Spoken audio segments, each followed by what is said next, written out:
Hey everyone, this is Light Novel Sound. Thanks so much for tuning in. If you're enjoying the series, feel free to leave a like and drop a comment below. It really helps the channel. And if you'd like faster updates or want to request a story, you can support the channel over on Buy Me a Coffee. You can also bookmark your progress by saving a timestamp in the comments, so you'll always know exactly where you left off. Now, let's pick up the story where we left off. Chapter 576, Hell King. What should I do? If small perfection of wisdom can't resolve my predicament, it's akin to drinking poison to quench my thirst. Zhou Wen racked his brains, hoping to find a complete solution. Although the small perfection of Wisdom Sutra and the 8 perfections wisdom couldn't free Zhou Wen from the pain, it made his mind and 6 senses sharper. He could observe the details he couldn't sense before. His neck protruded. Even without looking in the mirror, Zhou Wen could sense everything that was happening, including the details beneath his skin. Under the effects of the 8 perfections wisdom, Zhou Wen felt as though his body had turned transparent.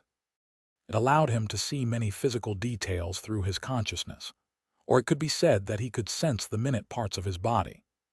That wasn't a true vision. This should be the 7th sense mentioned in the Buddhist scriptures, right? Zhou Wen could clearly sense that the spiral jade beneath his neck wasn't as simple as a lump. Beneath the lump, there were many invisible silk objects that penetrated his blood vessels and muscles. As they were too minute, one couldn't see them with the naked eye. The silk-like objects seeped into his body like a spiderweb and coiled around his flesh and bones. His entire neck was enrooted by the silk as it spread throughout his body. Even his brain was penetrated. Now, Zhou Wen finally knew why it was useless to slice off the lump. As the saying went, if one didn't remove the roots when cutting grass, the grass would grow again once the spring wind blew. He needed to get rid of the threads inside to truly resolve the danger. However, the power of the small perfection of Wisdom Sutra and the 8 perfections of wisdom could let him see the problem, but not resolve it. Such a force that directly penetrated his body made formidable powers like Torch Dragon useless. Unless Zhou Wen wanted to be killed by the bright torch vision world, he could only come up with another solution. Dr. Darkness was the best in this area, but even his poison couldn't destroy the fine threads. This showed how powerful this thing was. Thankfully, I still have the substitute talisman on me. Furthermore, I still have the 6-winged guardian dragon. If I have no choice, I'll perish together with this strange snail. With the substitute talisman and the 6-winged guardian dragon, I should be able to survive. It might not be the case for the snail, Zhou Wen thought to himself. However, that was the final step. As long as there was a way, Zhou Wen didn't want to take that final step. Since the small perfection of Wisdom Sutra can let me see it, is there really no way to resolve it? Furthermore, my comprehension still hasn't allowed the small perfection of wisdom to advance to the epic stage or condense a life soul. Clearly, it's because my comprehension isn't completely correct. Zhou Wen tried hard to meditate. The treasure glow on his body became more and more crystalline. However, due to the immense pressure, his body was almost unable to withstand it. His bones creaked from the pressure, as though they would snap at any moment. Zhou Wen could sense a huge snail shell pressing down on him. It couldn't be seen with the naked eye or touched, but the pressure existed. It was extremely odd. Since my mind can't control my body, why don't I do the opposite? If I can't even live this life, what's the point of a future incarnation? With a thought, Zhou Wen reversed the small perfection of Wisdom Sutra. Zhou Wen originally believed that reversing the small perfection of wisdom would definitely damage his body. But he soon realized that after the small perfection of wisdom was reversed, it could also smoothly circulate without any obstruction. It was as though it should have been that way from the start. Zhou Wen's heart suddenly stirred as he thought of the 3-faced Buddha in small Buddha temple. The 3-faced Buddha had 3 faces, but they weren't all smiling benevolently. They were somewhat different from ordinary Buddha statues. Could it be that the small perfection of wisdom isn't a pure Buddhist essence energy art, one body with three sides? Then what's the last side? Zhou Wen seemed to figure out something. As the small perfection of wisdom reversed, the eight perfections wisdom also changed. Zhou Wen, who was originally in a state of separating his mind and body, once again fused his mind and body. The extremely itchy feeling immediately returned to Zhou Wen, making him nearly go crazy. However, almost at the same time, this crazy itch made Zhou Wen feel like he was brimming with strength. The more painful and itchy his body was, the more mentally sharp he became. Not only did he not feel the pain, but he also felt a sense of pleasure, as though he wanted to tear apart everything. Humans have three sides. One side is Buddha, the other side is the devil. When Buddha arrives, I will be Buddha. When the devil arrives, I will be a devil. When Buddha and the devil are not present, I am my true self. As Zhou Wen constantly gained insights, his essence, vitality, and spirit, as well as his life providence, erupted with terrifying power. It made his body glow and emit a shocking treasure glow, as though an indescribable power was building up in his body. Zhou Wen wasn't unfamiliar with this power. It was the condensation of a life soul. However, it was different from the previous times when he condensed a life soul. This life soul was not an incorporeal object in the consciousness like Zero Taboo, nor was it a corporeal entity like Lost Country. It also wasn't an independent entity like the inverse Ancient Sovereign. Zhou Wen's life soul seemed to be his body being the life soul. It was probably unprecedented. Crack, crack.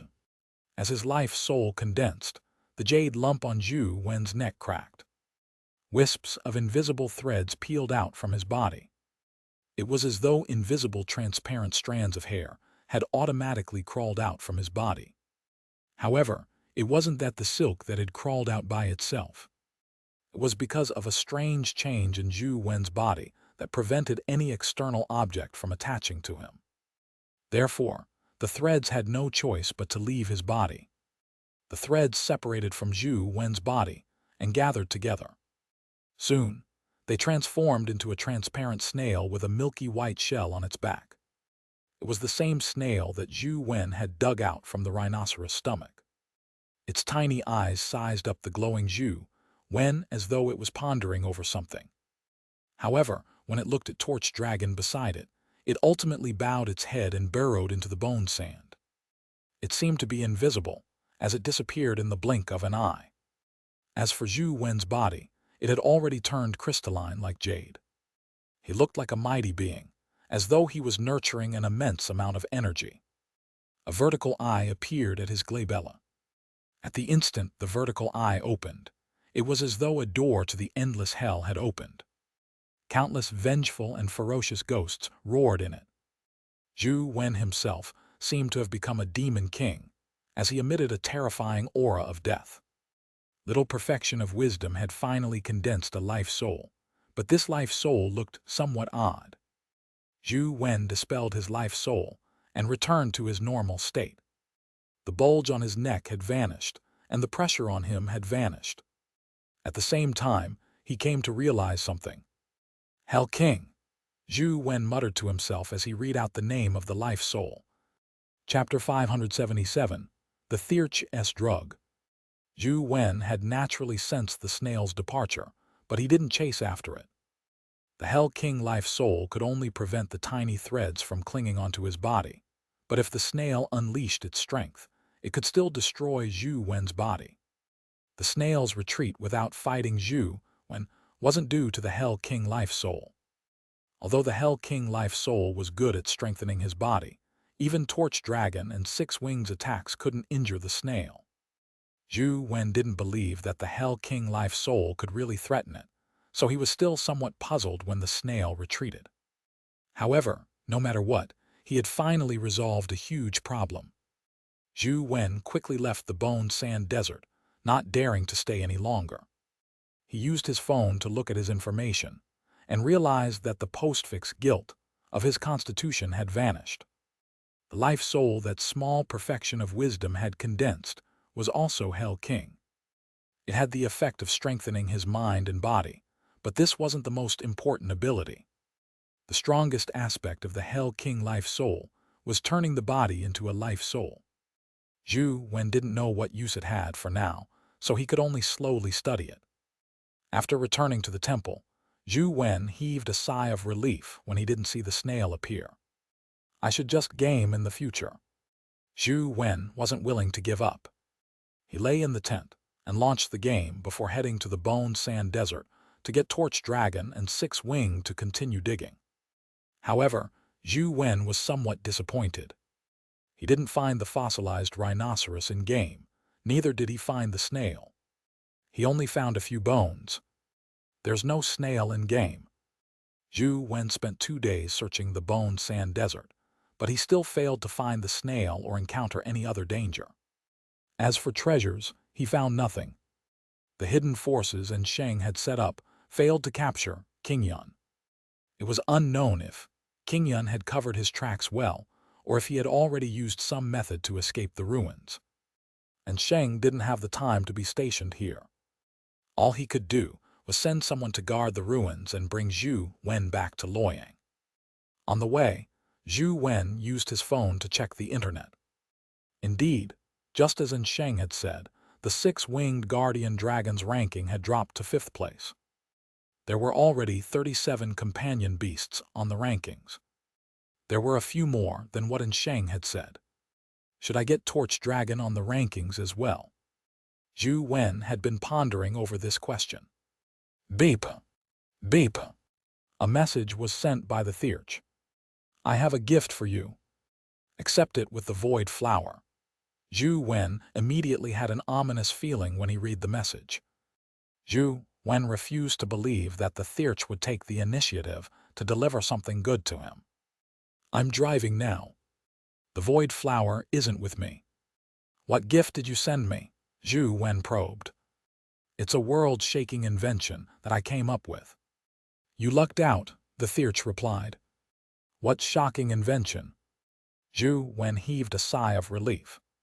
If it was just an experimental product made of chemicals, Zhou Wen felt that it couldn't be too dangerous. You'll know when you get back. The Theurge kept him guessing. After returning to school, Zhou Wen took out the void flower pot from the chaos space. The void flower couldn't open a portal in the chaos space. Therefore, when Zhou Wen took it out, a portal appeared on the flower. Something floated out. Zhou Wen took a careful look and saw that it was a glass bottle. It was one of the items he had bought for the Theurge. It wasn't dangerous, so he reached out to catch it. Inside the glass bottle was half a bottle of purple liquid. It was unknown what it was. He didn't know what the purple liquid was, but Zhou Wen definitely didn't dare use it. Just as he was about to put it into the chaos space, he received a message from the Theurge. Have you received it? Let your companion beast drink it. Then, it's time to witness a miracle. No matter how Zhou Wen looked at it, the Theurge's tone was like a scammer online. However, since it wasn't for him to drink, Zhou Wen didn't mind. It didn't matter if he gave it a try. After all, he had plenty of companion beasts. After randomly summoning a Kai and letting it drink the Theurge's medicine, Zhou Wen stared at it with widened eyes. According to what Zhou Wen knew, ordinary chemicals didn't have much use for companion beasts. Instead, they had a certain effect on dimensional creatures that could make them mutate. Unfortunately, companion beasts were pure energy bodies, so their composition was relatively stable. The possibility of mutation was very low, so chemicals were useless. However, after the Kai drank the medicine, its body seemed to be dyed purple, the same color as the drug. Its body also rapidly transformed as it underwent a significant change. After the transformation ended, its body hadn't appeared to have undergone many changes. Even the purple color faded. Zhou Wen took a look at its stats and realized that its stats had greatly increased. It had gained another skill, making it one of the best at the epic stage. Ignoring the increase in stats, It had actually allowed the Kai to comprehend a new skill. It went from 2 skills to 3 skills, a shocking feat. "Theurch, what drug did you give me?" Zhou Wen sent a message to the Theurch. "The pet skill insights agent I invented can stimulate the potential of a companion beast, allowing it to comprehend a hidden talent ability. The effects aren't bad, right? I'm guessing you didn't dare give it to your 6-winged and truth listener. Instead, you let an ordinary companion beast drink it. Are you regretting it now?" The Theurch seemed to see through Zhou Wen's thoughts. It was as though she had seen Zhou Wen's actions with her own eyes. Zhou Wen knew that the Theurch was deliberately trying to see his regret by not mentioning the effects of the drug in the beginning. Zhou Wen naturally wouldn't let her wish come true. Who knows if your drug is really useful? Perhaps it's only effective on low-level companion beasts and useless for high-level ones, Zhou Wen deliberately said. Goading me on is useless. You're too old-fashioned. If you want a pet skill insights agent, you have to exchange it with something. The Theurch's words were filled with contempt. No thanks then, Zhou Wen immediately replied. Who knew if the Theurch's medicine had any side effects? Zhou Wen found it unreliable no matter how he thought about it. How could ordinary chemicals allow a companion beast to gain insights into a skill? It was highly likely that she had added something else. It's fine if you don't want the pet skill insights agent, but you have to return me the items. The Theurch directly sent a list. How much pet skill insights agent can these items get? Since he couldn't reject it, he naturally had to try his best to benefit himself. 1 bottle, the Theurch replied. At least 10 bottles. I was the one who bought all the ingredients you used to make the drug, right? It's not worth that much money. Zhou Wen deliberately said this to know if the Theurch had added anything else. However, the Theurch didn't answer him. 2 bottles. It's up to you whether you want them or not, but you have to buy and deliver everything on the list in a month. Chapter 578, 9-Headed Pheasant Spirit. Zhou Wen looked at the list. The items the Theurch wanted this time weren't very expensive. They were all relatively common items. Most of them were electronic products. He had no idea why she wanted them. When Zhou Wen was in Chess Mountain, many electronic devices couldn't be switched on, much less get any reception. Occasionally, he would switch on the phone only to have it crash with a black screen. The Theurch clearly had a way to resolve these problems, but it was unknown how she did it. Now that I have Torch Dragon, I might be able to explore Deer Terrace Pavilion. Even if I can't get anything to drop, storming my way in to see what's inside would be good too. Zhou Wen decided to head to Deer Terrace Pavilion in-game. After getting Lai Xuan to help get someone to buy the items on the list, Zhou Wen entered Chess Mountain's instance dungeon and headed for Deer Terrace Pavilion. With the Demon God catalog, Zhou Wen successfully ascended the Deer Terrace Pavilion. However, he didn't sneak up this time. Instead, he summoned 6-winged and Torch Dragon to kill all the fake fairies and immortals. After the fake fairies and immortals were killed, they revealed their true forms: foxes, night cats, rats, and wolves. Killing them wasn't difficult. With the 2 pets leading the way, Zhou Wen soon arrived at the ancient building on the Deer Terrace Pavilion. He could see 6 male and female immortals drinking and enjoying themselves inside the ancient building. One of them was the fake fairy who had chased after Zhou Wen last time. When she saw 6-winged and Torch Dragon, the 6 fake immortals inside were alarmed. However, Zhou Wen didn't give them a chance. Torch Dragon's bright torch vision world opened and instantly reflected all 6 fake immortals into it, instantly killing them. The phone indicated that he had killed the mythical creature, Fox Demon, but unfortunately, they were all pulled into the vision world. Even if something dropped, it would be impossible to get it out of the vision world. Zhou Wen wasn't too concerned about this. After killing 6 mythical fake immortals, he circled the first level without finding anything valuable. He headed for the second level of the ancient building through the stairs. Upon reaching the second level, he saw a colorfully dressed fairy sitting in the hall. The fairy looked extremely beautiful, but she wasn't as otherworldly as an immortal. Instead, she was just extremely beautiful. When the fairy saw Torch Dragon and Six-Winged, her expression changed. She flicked her sleeve and flew up. At the instant she flicked her sleeve, she let out a cry as a terrifying sound wave blasted out. Torch Dragon and Six-Winged could still withstand her sound blasts, but the blood-colored avatar's body wasn't that strong. It was shattered by it. The blood-colored avatar didn't die, but the six-winged guardian dragon died in its place. However, the sound blast didn't stop. Unable to escape death, the game screen turned black. Indeed, I have to launch a preemptive attack. Zhou Wen entered the game again and charged up Deer Terrace Pavilion. He slew 6 fox demons on the first level and rushed to the second level. This time, Zhou Wen didn't give the colorful robed fairy any chance. He got Torch Dragon to use the bright torch vision world. The colorful robed fairy turned into a colorful giant bird. It looked like a colorful phoenix, but there were 9 heads on its neck.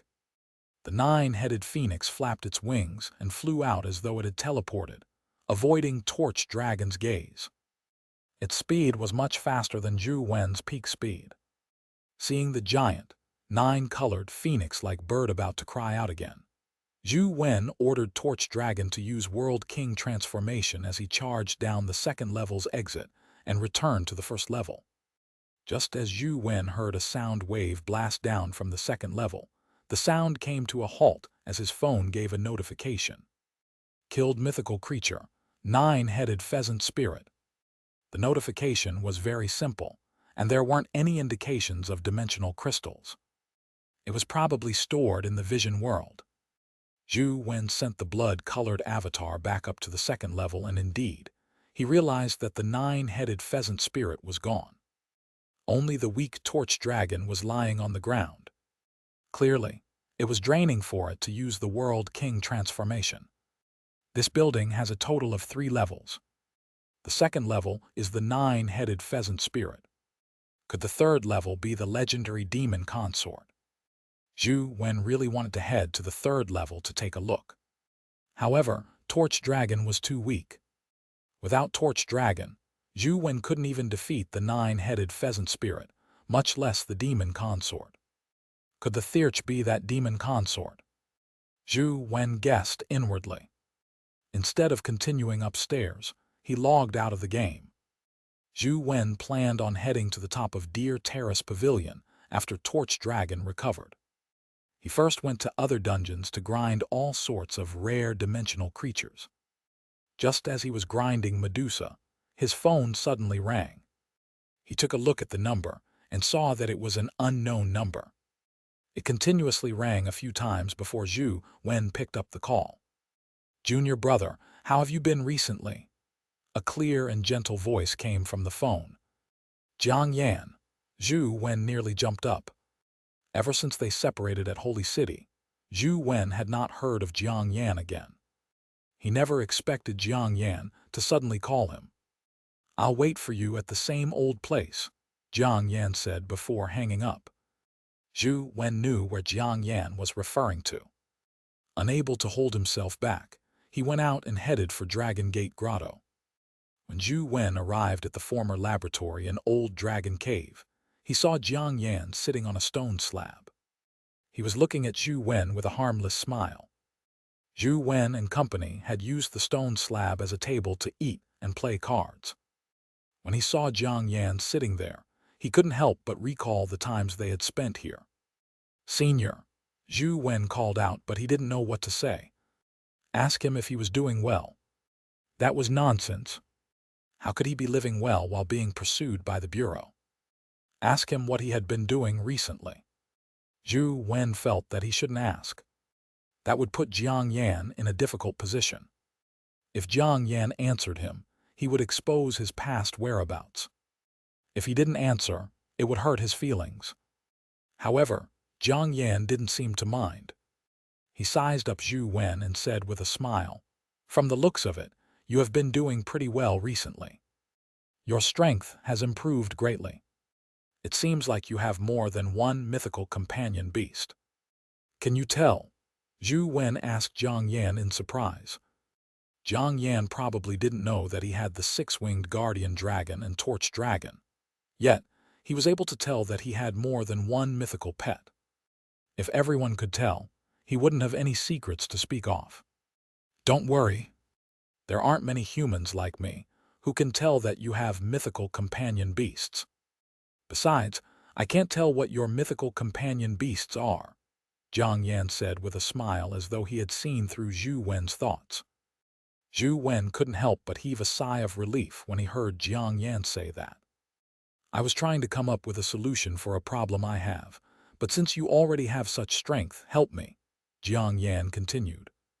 Chapter 579, Speedy Solar Lunar Shuttle. What help do you need? Zhou Wen asked. I'm going to a dimensional zone to do something and need help. There's a mythical creature guarding the area, and it's rather powerful. However, with your help, it shouldn't be difficult to deal with it, Jiang Yan said. All right, Zhou Wen agreed. Aren't you going to ask which dimensional zone I'm going to? Jiang Yan said with a smile. There's no need. No matter which dimensional zone it is, I'll accompany you. Zhou Wen shook his head. All right, go back and prepare. See you here tomorrow morning, Jiang Yan said. I don't have anything to prepare. I can go with you now. Zhou Wen brought everything he needed with him, so there was nothing to prepare. Let's do it tomorrow. I don't know if I'll be able to come back in the future. I want to stay here for the night, Jiang Yan said as he looked at the dilapidated laboratory. All right. Zhou Wen didn't say anything else and returned to his dorm. The next morning, Zhou Wen arrived at Old Dragon Cave again and saw a strange beast carriage in the laboratory. The carriage looked ancient. Even the wheels were made of bronze. The carriage's box wasn't sealed with a baldachin over it. Pulling in front of it were two giant rabbits, one black, one white. The rabbis were even bigger than an ordinary horse. They were almost the same size as an elephant. They sprawled on the ground, their bodies connected to the reins. Jiang Yan was already in the carriage. When he saw Zhou Wen walk over, he waved at him. Ah Wen, get in. Isn't it too ostentatious to drive this carriage out? Zhou Wen got into the carriage and asked uneasily. If they were to drive this carriage out of Old Dragon Cave, it would definitely attract the attention of countless people, even onlookers. No, Jiang Yan was very certain. He held a whip and whipped the two giant rabbits. The two giant rabbits immediately began moving. They moved quickly, and finally, Zhou Wen understood what it meant to start a hare. The two giant rabbits charged forward like arrows with the carriage in tow. However, there was a cave wall in front of them. Just as the two giant rabbits were about to slam into the mountain wall, Zhou Wen almost jumped off the carriage to prevent himself from dying in the collision. However, Zhou Wen ultimately held back the urge to jump. He knew that Jiang Yan wasn't such a rash person. Indeed, the black and white giant rabbits slammed into the mountain wall, but the mountain wall didn't seem to exist. They pulled the beast carriage and charged in.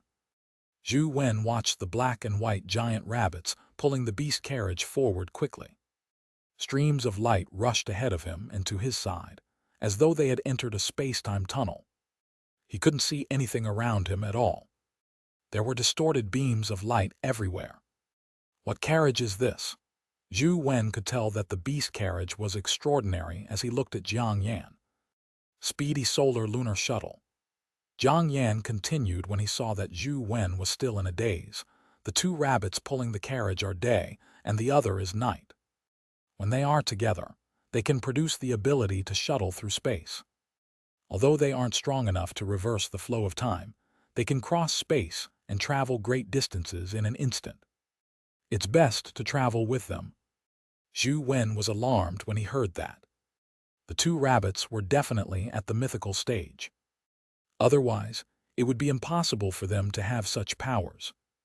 Although Zhou Wen had long felt that Jiang Yan wasn't a simple person, he was still somewhat surprised that he had obtained such a speedy solar lunar shuttle. After a while, the speedy solar lunar shuttle stopped. Zhou Wen looked out of the carriage and realized that he wasn't anywhere near Dragon Gate Grotto. He wasn't even in Luoyang. There were towering mountain peaks that pierced through the clouds everywhere.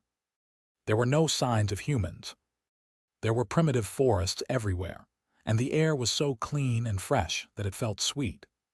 We must walk on our own for the rest of the journey. Even day and night won't be able to go up. Xianxia alighted the carriage and released the reins. The two rabbits flashed and escaped. "Aren't they your companion beasts?" Zhou Wen asked in surprise. Xianxia shook his head and said, "No, I only temporarily invited them to pull the carriage. They aren't companion beasts." Zhou Wen's expression turned odd again. To be able to invite wild dimensional creatures to pull carriages wasn't something an ordinary person could do. Xianxia pointed at the mountain that went straight into the clouds and said, "We have to climb to the top of this mountain. However, this mountain is extraordinary. When we climb it later, we can only advance and not retreat. Under no circumstances are you to retreat. Otherwise, you will be doomed." "Why is that?" Zhou Wen asked, puzzled. "This mountain is called Immortal Seeking. Legend has it that immortals live at the top of the mountain. Anyone who wishes to become an immortal can be reborn as an immortal if they can climb to the top of the mountain. Although this is only a legend, this mountain is indeed different. It has a terrifying taboo protecting it. Once someone steps into this mountain, they will definitely die if they take a step back. There's no reason. That's the rule of this mountain," Xianxia said. "I wonder if my zero taboo can restrain the taboo of Immortal Seeking Mountain." Zhou Wen thought to himself, but he didn't plan on trying. All he did was look around the foot of the mountain, hoping to see if there was a tiny palm symbol. Unfortunately, he didn't see one. All he saw was a stone staircase spiraling up the mountain.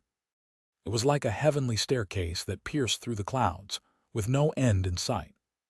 "There are many obstacles along the way, but with your willpower, I believe there won't be any problems. Just remember that you can't retreat," Xianxia said as he stepped onto the stone steps. Zhou Wen followed him. Just as he stepped onto the stone steps, he immediately felt an invisible force tugging at his body. His body sank slightly as he nearly fell onto the stone steps. With every step Zhou Wen took to climb the stairs, he felt like he was carrying a mountain. After taking a few steps, his clothes were almost drenched in sweat. Xianxia was no different. He could see that his hair was drenched in sweat. The power on the stone steps was very strange. It didn't constantly grow stronger, nor would it constantly weaken. This power was just right to reach the limits of Zhou Wen's body. In other words, Zhou Wen had to use all his strength to take every step. After taking a few steps, Zhou Wen felt that he had expended a lot of his strength, but the power on the stone steps seemed to possess intelligence. It would also weaken relatively, but the effort Zhou Wen needed to walk was maintained at maximum. The first step was the limit. If it was someone with a weak will, their will would quickly collapse, and they would have the intention to retreat. However, Xianxia had said that they absolutely could not retreat. Retreat meant certain death. Chapter 580, Immortal Seeking Path. They trudged up the mountain step by step. Although they could continue walking no matter how tired they were, seeing the stone steps that seemed to have no end threw one into despair. As Xianxia walked in front, he said, "The ancients believe that there are immortals in the sky. Only by meeting immortals on high ground can one obtain the great Tao's heritage. Therefore, since ancient times the East, West, South, and North districts have myths regarding the ascension. For example, in the fairy tales of the West district that we are more familiar with, a young man planted magic beans that ended up growing high into the sky. Then, he climbed up the beanstalk to a giant castle in the sky. There's also the foundational tree legend of our East district. Those are plants. It doesn't seem to have anything to do with mountains, right?" Zhou Wen added. There are mountains too. Don't many deities in myths and legends live on the mountain? Like the gods of Mount Olympus, the immortal palace on Kunlun Mountain, and Mount Buju that connects the heavens and earth, Xianxia said as he walked. Zhou Wen and Xianxia chatted not because they wanted to conclude anything, but it was a way to kill time. The mountain was just too tall. They had to do their best with every step, and they couldn't walk fast. They did not know when they would finish climbing. It was really boring. Furthermore, speaking could also eliminate some negative emotions, making one feel less despair. I wonder if these legendary things have corresponding dimensional zones. If there are, I really want to get a few magic beans to plant one. Then, I'll take a visit to the giant castle in the sky. I want to know if there's really a goose that can lay golden eggs and the beautiful girl trapped in the cage, Zhou Wen said. I'm not sure if there are any magic beans, but I've seen the Fusang divine tree of the 3 divine trees overseas, Zhang Yan said. Is there really a Fusang divine tree? Are there really 10 sun golden crows on that tree? Zhou Wen asked curiously. I don't know if there are sun golden crows, but that tree grows in the sea. It's so high that it's unreachable. It's covered in sun like fruits. Just a glance from afar is enough to blind one. No human can approach it. Jiang Yan paused before continuing.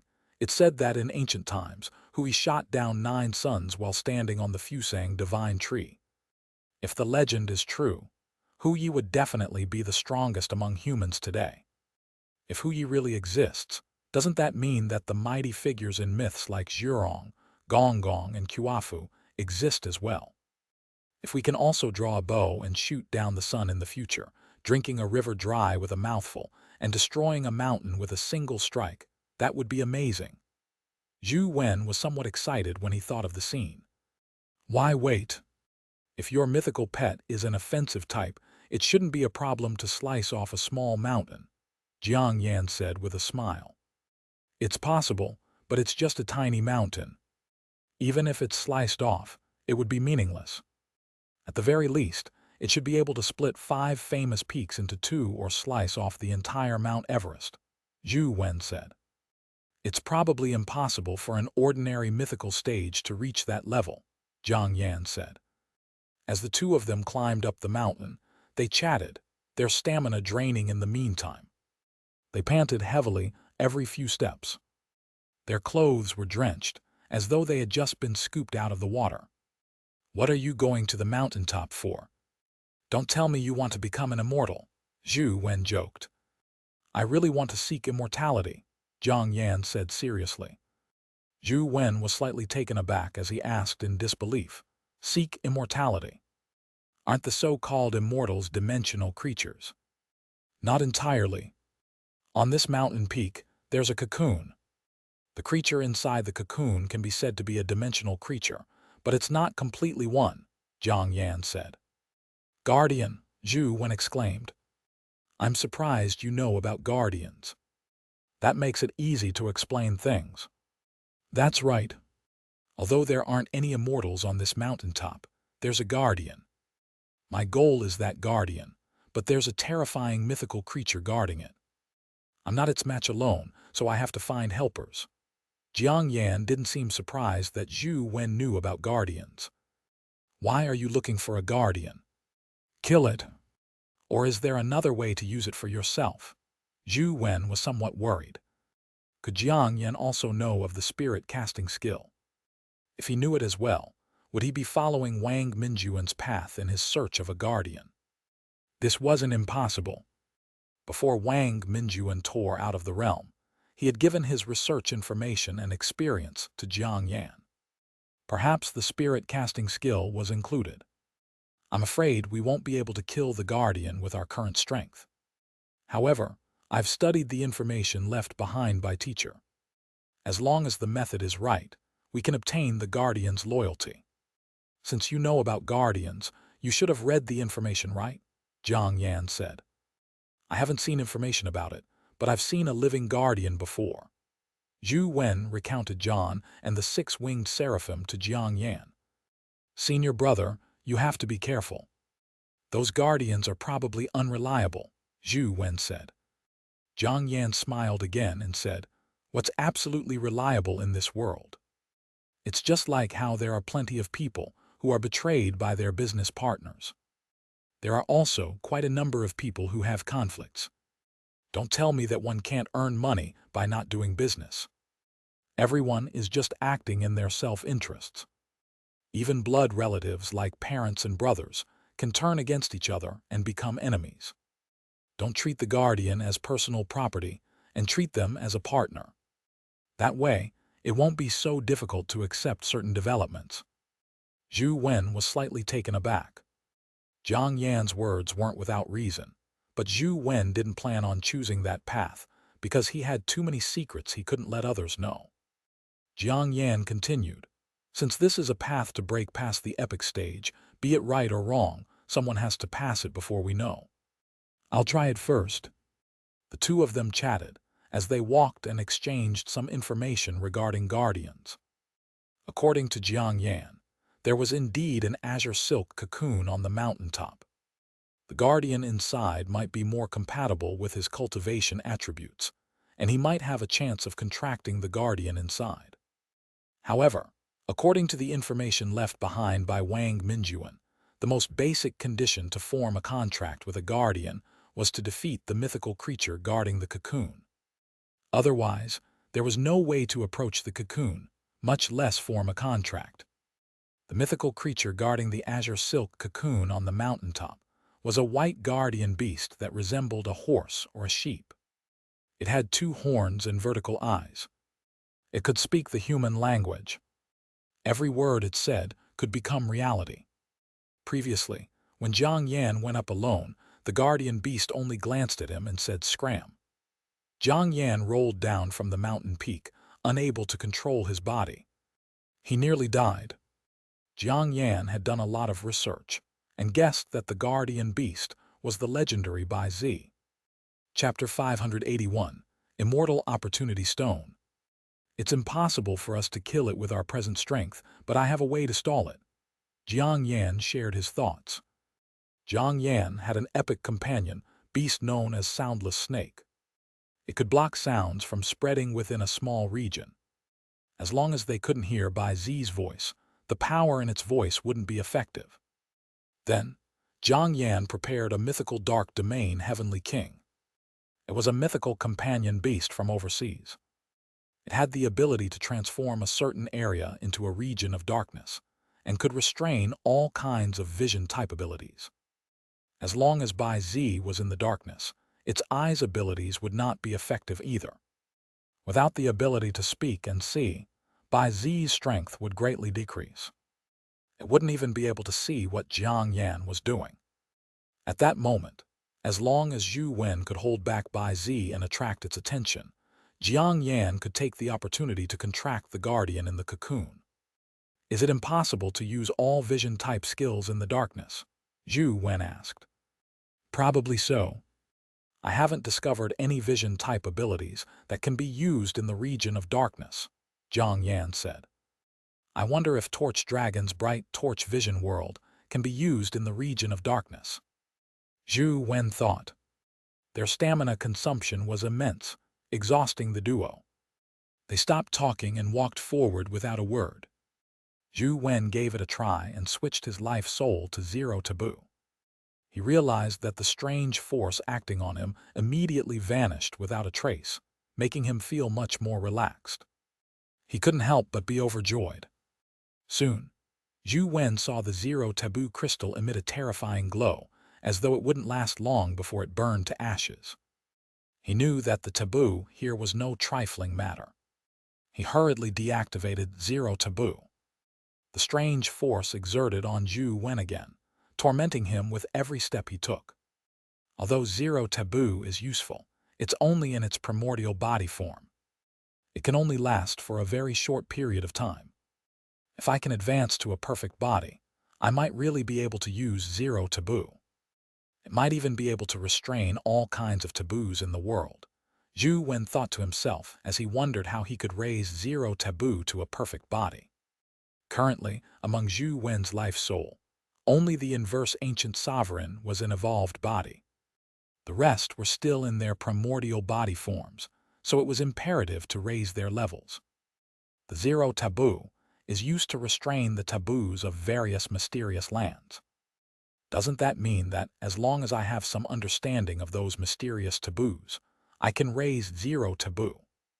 Zhou Wen didn't know if this conjecture was right, but there was nothing wrong with trying it. It just so happened that the taboo power of Immortal Seeking Mountain was extremely powerful. Zhou Wen had nothing else to do, so he decided to study it. Zhou Wen switched his essence energy art to small perfection of wisdom. Under the effects of the 8 perfections wisdom life providence, his senses became extremely sharp, allowing him to sense the taboo powers of Immortal Seeking Mountain. If the 8 perfections wisdom couldn't resist the taboo powers, Zhou Wen only wanted to make his senses sharper to better understand the effects of the taboo power. The taboo power of Immortal Seeking Mountain was indeed very strange. This kind of power didn't harm others. It matched the person's strength. It just happened to be at the peak that one could withstand. Every step one took required them to use all their strength. One couldn't hesitate, or their legs might go limp and end up falling down the mountain. Although the path to becoming an immortal was difficult, as long as one's willpower was firm, it wasn't a dead end. However, this path seemed to have no end. Every step one took was extremely difficult. Even a person with a firm will would inevitably show signs of weakness over time. Therefore, very few people could reach the top of the mountain. Zhou Wen felt the changes in the power in his body and found it strange and unpredictable. If I take a step back, what changes will this taboo power have?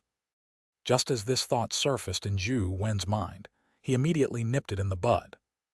Goods of every variety are nothing compared to the value of survival. I definitely can't take risks. Zhou Wen hurriedly steeled his resolve and continued walking forward.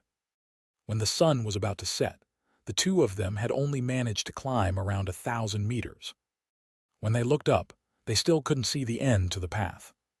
The stone steps circled around the clouds like a coiling dragon.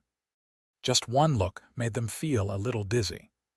Zhou Wen was just about to take out a bottle of water to hydrate himself when he heard Xianxia say, "We're reaching the immortal opportunity stone ahead. You have to be careful after crossing it. If you continue walking up, there will be something that will try to entice you. You have to remember that no matter what happens, you mustn't retreat or you will die." Zhou Wen knew that it wasn't easy to deal with things that Xianxia said with such seriousness, so he asked, "What will happen?" "That's hard to say. Everyone's situation is different. You have to experience it before you know what it is," Xianxia answered.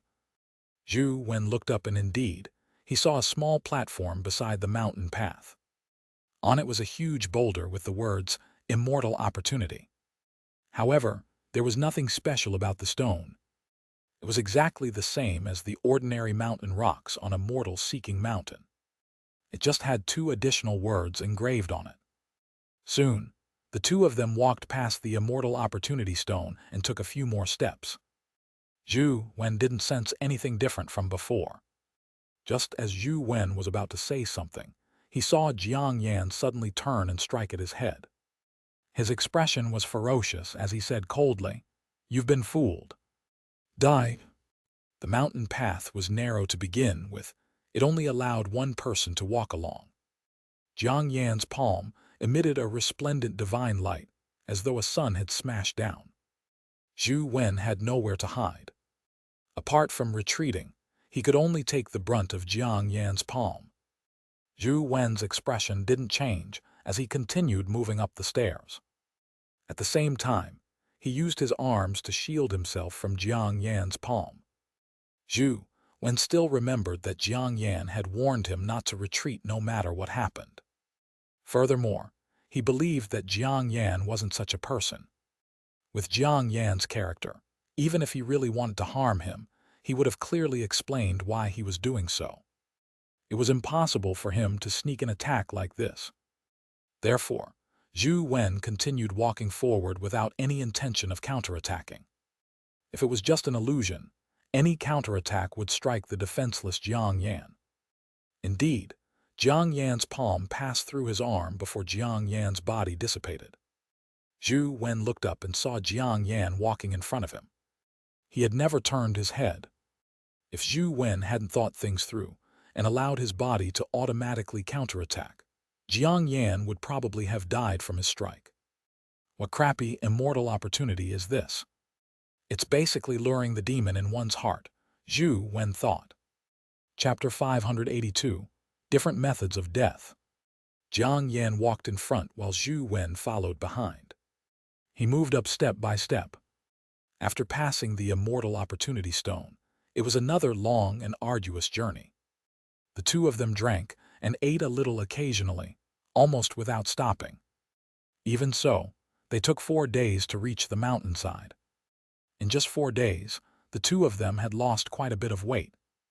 Their eyes and cheeks were sunken, making them look like skin and bones. The two rather handsome lads looked like hunched old men. This wasn't their fault. They used all their strength with every step. Their bodies were exhausted, and they couldn't stop to rest. The reason they were able to last until now was because of their extraordinary physiques. If it were an ordinary epic stage, they probably wouldn't be able to withstand it even if they didn't die of exhaustion on the immortal seeking path. Looking up, they still couldn't see the mountain peak. All they saw was endless stone steps. Looking down, there was fog lingering around and they couldn't see anything. In this God-forsaken place that prevented them from seeing the sky or the ground, the reason they knew that this was halfway up the mountain was that there was the word half-cliff engraved on a boulder beside them. Once we cross half-cliff, we still have halfway more to go. However, it's even more difficult than the first half of the journey. Can you still hold on? If you can't hold on, you can rest for a day on half-cliff's platform before turning around and leaving the mountain. You won't be affected by the taboo of immortal seeking mountain. However, once you reach half-cliff's platform, you can never go up the mountain again, Jiang Yan said. We're already here. No matter what, we have to go up and take a look. It's impossible for me to give up halfway.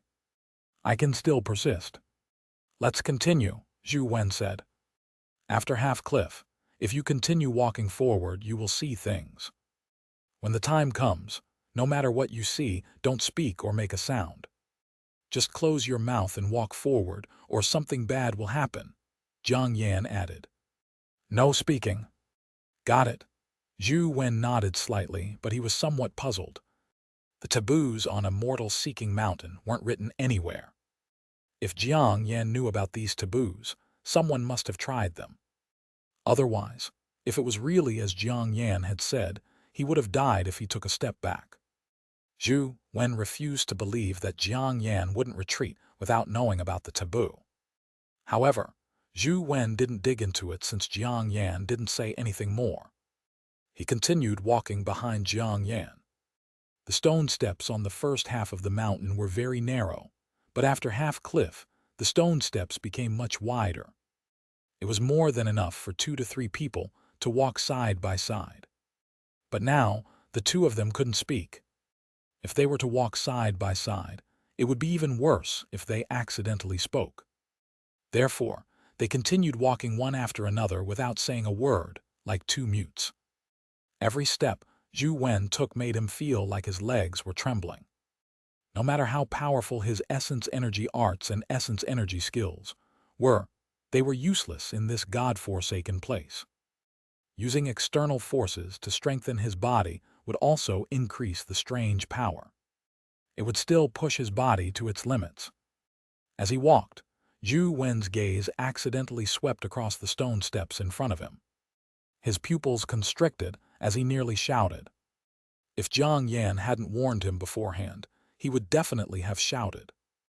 This was because there was a corpse lying in the stone path above. The corpse's clothes and looks were identical to Zhou Wen's. Zhou Wen was puzzled, but he couldn't say a word. All he could do was continue walking forward as he sized up the corpse by the side of the road. No matter how he looked at it, it was identical to him. However, the corpse had collapsed on the stone steps and wasn't breathing. It's definitely the same as before, an illusion. Zhou Wen stopped looking at the corpse and continued walking upwards. After walking for a while, he circled around a mountain ridge and saw another corpse on the stone steps ahead.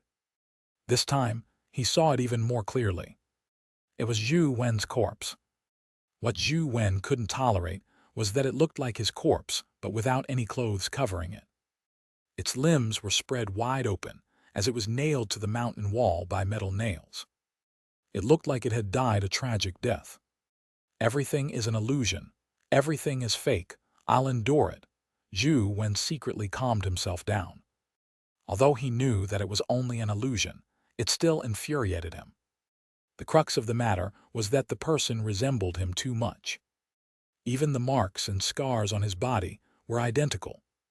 As he walked further up, Zhou Wen saw several different ways of dying. Some were hanged to death, while others were cleaved into two. All the deaths were tragic. However, he became immune to it after prolonged exposure. Along the way, he saw at least hundreds or thousands of different ways of dying. He was no longer surprised. After walking for another 7 or 8 days, when the sun rose again, the two of them finally saw the top of the mountain. There were no buildings there, only a crooked tree of unknown species. The branches extended to the edge of the cliff. On one of the branches of the crooked tree hung a huge green cocoon. On careful look, they saw that the cocoon wasn't in contact with the tree branch, but was floating. Beneath the crooked tree was a white beast. It was snow white and had 2 horns on its head.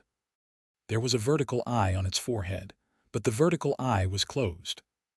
It was likely the Bai Zi that Xianxia had speculated. Zhou Wen and Xianxia walked to the top of the mountain. Bai Zi had definitely discovered them, but it completely ignored them. It continued resting and lying there, completely ignoring them. It didn't even spare them a glance. Zhou Wen had heard from Xianxia that the white beast wouldn't take the initiative to attack them. This was also one of the main reasons why he had determined that the white beast was Bai Zi. Bai Zi was a kind-hearted, auspicious beast. It was knowledgeable and capable of human speech. It could identify all kinds of supernatural beings. Legend has it that it had been entrusted by Yellow Emperor to create a map of tens of thousands of supernatural beings for humans to easily identify them and avoid danger. It was one of the ancient divine beasts that were good at exorcism. "Did you see those strange corpses earlier?" Xianxia asked Zhou Wen. "Yes, all the corpses looked like me," Zhou Wen answered. "How many were there?" Xianxia asked again. "I don't remember. There were so many that I didn't count them. There should be more than 1,000. Zhou Wen paused and asked Xianxia, "Why are you asking this? Aren't those illusions?" Xianxia looked at Zhou Wen with a strange smile. 1,000? That's impressive. What do you mean? Zhou Wen didn't understand what Xianxia was getting at. Xianxia said with a smile, "Legend has it that the path to immortality is a process of transcending one's mortal coils. Every corpse illusion you see is a crime you once committed. Only by purging the sins you have committed can you not be killed by the heavenly tribulation when you become an immortal. You saw more than 1,000 corpses, which means that you have committed more than 1,000 crimes." Chapter 583, Backup Plan. It's just a legend. It might not be accurate. I think any human will see that many corpses, right? Zhou Wen naturally didn't believe this. If it was really the process of transcending one's mortal coils, why hadn't he become an immortal considering how he finished the journey? I don't know if it's accurate, but I know a few people who once walked the seeking immortality path.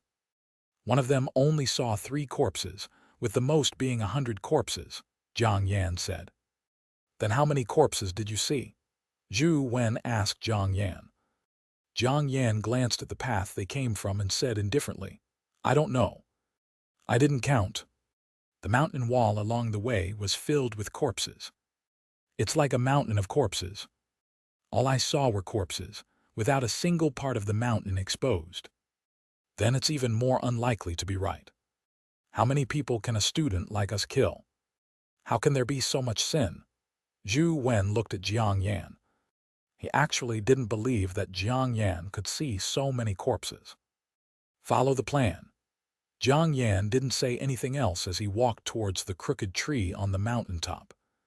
As Xianxia walked, he summoned 2 companion beasts.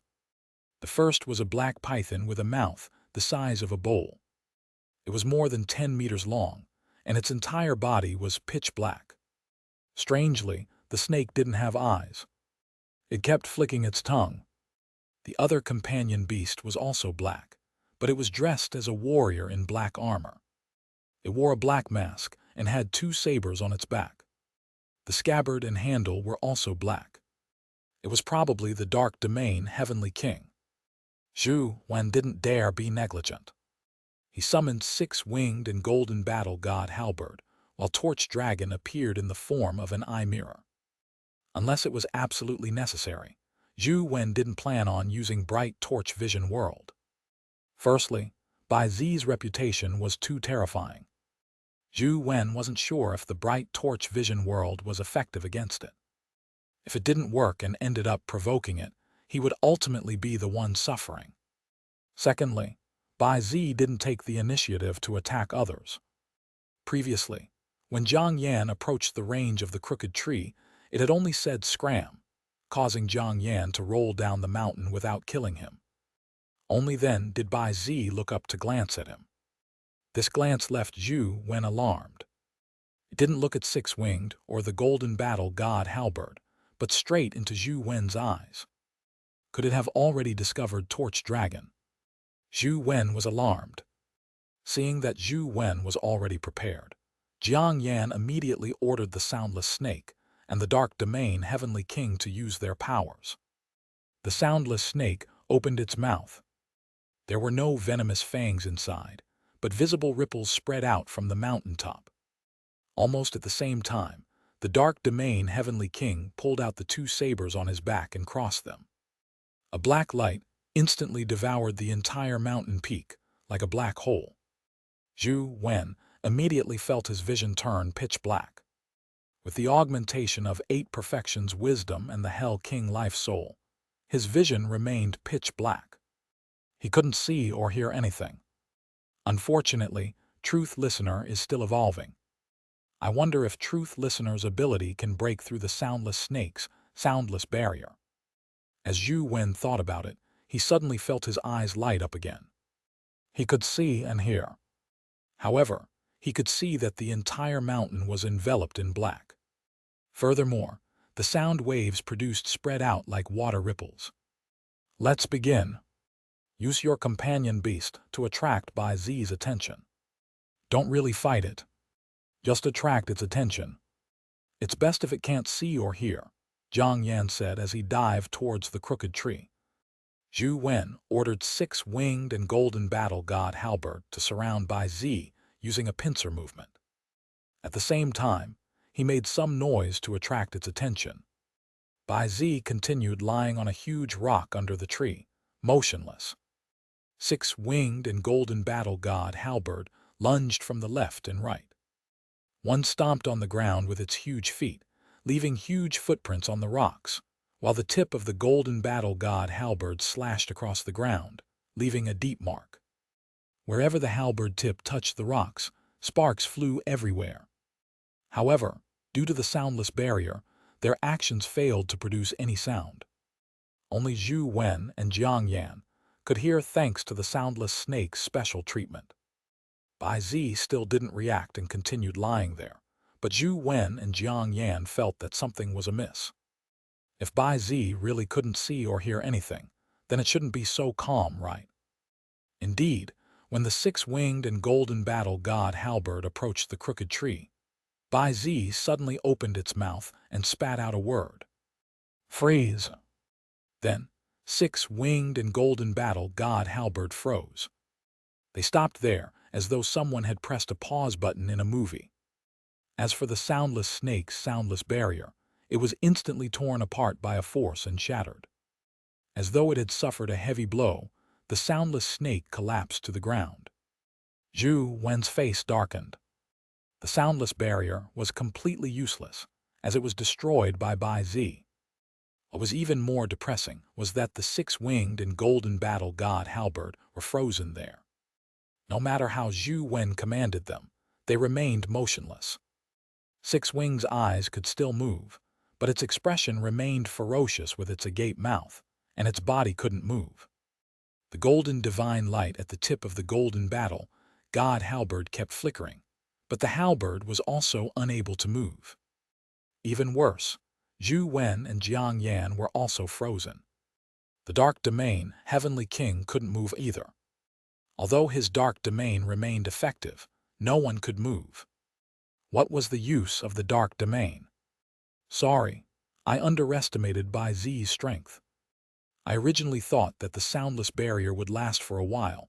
I never expected it to break in the blink of an eye, Xianxia said. Zhou Wen made an attempt. Although he couldn't move his body, there was no problem with speaking. We should have expected this. A famous divine beast like Bai Zi isn't that easily restrained. Don't worry. I still have a backup plan, Xianxia said. What's your backup plan? Why didn't you tell me beforehand? Zhou Wen hurriedly asked when he heard that there was a way to turn the tables. There was no need to prepare for the backup plan. You just need to execute it. If I told you in advance, I'm afraid you wouldn't agree to it, Xianxia said with a strange expression. We can't move now. How do we execute it? Zhou Wen asked. We can still move if we think of a solution. I'm just not sure if my backup plan will work, Xianxia said. What is your backup plan? Zhou Wen asked. I studied many myths and legends, and I eventually came to a conclusion. Bai Zi might be a clean freak.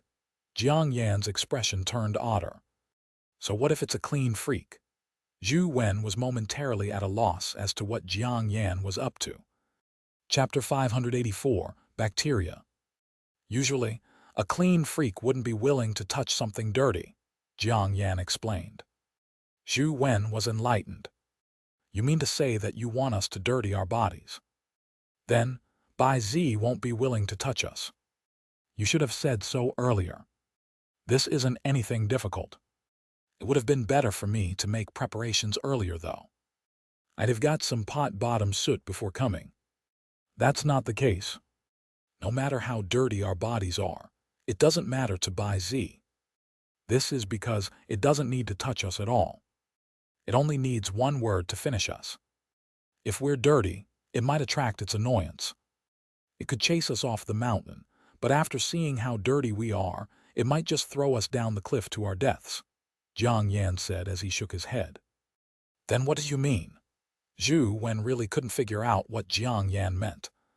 What I mean is that perhaps we have a way to make Bai Zi unwilling to even look at us or even say a word to us, Xianxia said. How is this possible? No matter how dirty we are, it's impossible for it to not even look at us, right? Even if it doesn't wish to look at us, it just needs to close its eyes. Then, it can just say a word to make us scram down the mountain. No matter how Zhou Wen thought about it, it was impossible for something like that to happen. Of course, it's possible. As long as you do as I say, you can definitely do it, Xianxia said confidently. How? Zhou Wen asked in disbelief. You'll know when you read this. Xianxia's glabella shimmered with a purple light. His originally immobile body, like Zhou Wen's, began moving. Then, he threw a book in front of Zhou Wen. This only lasted for an instant. After doing all of this, the purple light between Xianxia's eyebrows vanished and his body returned to a frozen state. Take a good look at the content of the comic book, and you will know what to do, Xianxia said. Bai Zi clearly had absolute confidence in itself. Although it had heard Zhou Wen and Xianxia's conversation and could understand what they were talking about, it didn't mind at all. It looked at them as though they were two idiots. From its point of view, no matter what Zhou Wen and Xianxia did, it only needed one word to finish off the two idiots. Zhou Wen couldn't move his body. Thankfully, His mouth could still move. He blew at the comic book on the ground and used the airflow to flip the pages. This was one of the volumes of a comic book. There was zero context to what was happening, and Zhou Wen didn't understand what it meant, but after reading for a while, his expression gradually changed. The content of the comic book looked very normal, as though there was nothing special about it. It was just that the scene did not seem to contain any unbearable content. Bai Zi lay there, and secretly opened its eyes to steal a glance. Seeing that there was nothing wrong with the drawing, it closed its eyes and leisurely continued resting. "Are you sure this will work?" Zhou Wen asked Jiang Yan with a strange expression after reading it. Jiang Yan said with certainty, "Definitely." "Will Bai Zi kill us if we do this?" Zhou Wen asked again. "Definitely not. Your blood will only make it feel that it has tainted its territory," Jiang Yan said. "Wait, what do you mean by saying that I've tainted its territory? Shouldn't it be us?" Zhou Wen felt that something was amiss. "Ah Wen, this matter can only be done by you." "I can't do it," Jiang Yan said sincerely. "We are all men. Why can I do it but you can't?" Zhou Wen immediately retorted. He didn't believe Jiang Yan's nonsense. "Actually, I'm also a clean freak. The severity isn't any better than Bai Zi's. That's why I need your help. Otherwise, I could do it myself.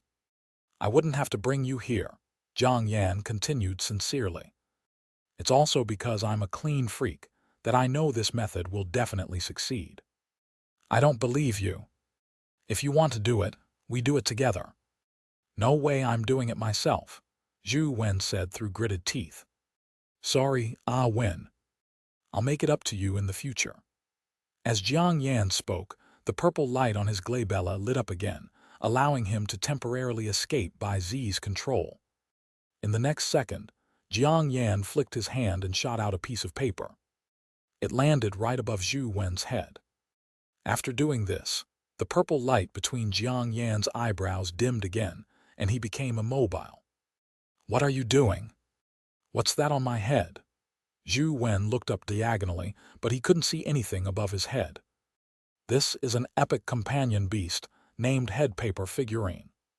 As long as it lands on your head, it can control your body. Then, whatever it does, your body will follow. Don't worry. The Headpaper Figurine's control of your body is similar to the control of a puppet. Your body is still fixed, but it doesn't affect what you are needed to do." As Jiang Yan explained, the Headpaper Figurine stood up. It was a paper figurine cut out of yellow paper. It didn't have a nose or eyes. It was a human-shaped paper figurine. However, when it stood above Zhou Wen's head, his originally immobile body began moving like a puppet, but it looked extremely stiff. "Don't worry. I've already gotten someone to teach it all the actions. It will complete them in one go at the fastest speed possible. Remember to say the lines." Jiang Yan closed his eyes. He didn't even want to look at the scene or even imagine it. "No, no." Zhou Wen's eyes widened as he looked down. He watched helplessly as his hand pulled at his pants like lightning. "Ah Wen, it will be hard on you. I'll make it up to you in the future." Jiang Yan closed his eyes with an ashamed expression. However, all of a sudden, Jiang Yan's expression changed drastically as he suddenly opened his eyes. His pupils darted sideways, but he didn't see Zhou Wen. The purple light between Jiang Yan's eyebrows immediately erupted again, but it was already too late. Zhou Wen appeared behind him, revealing a devil-like smile as he held the Headpaper Figurine with one hand as it constantly struggled. However, it couldn't escape his palm. As for Zhou Wen's other hand, he had already grabbed Jiang Yan's pants and pulled them down. Then, he flew up and kicked Jiang Yan's buttocks. Jiang Yan's pupils immediately constricted as he rolled towards Bai Zi with a look of despair. "Ha ha, brother Bai Zi, take a closer look at the spot that this fellow has rolled over. Those places have already been contaminated by his filthy bacteria. The wind will cause the filthy bacteria to constantly spread. Soon." The entire mountain peak will be covered in dirty bacteria. Make sure you don't let him scram down the mountain. Wherever he rolls will be tainted by dirty bacteria. Zhou Wen said smugly, when he suddenly saw a purple whip wrap around his leg at some point in time. Ah! Jiang Yan, who was rolling towards Bai Zi, gritted his teeth and pulled. Zhou Wen's pants ruptured as his body fell to the ground and also rolled towards Bai Zi. Chapter 585, Fairy Burial. What was an obsessive-compulsive disorder patient most afraid of? Of course, it wasn't something that could be seen. Whatever could be seen could be removed. For a patient with a serious obsession with hygiene, as long as something could be removed, it wasn't a problem.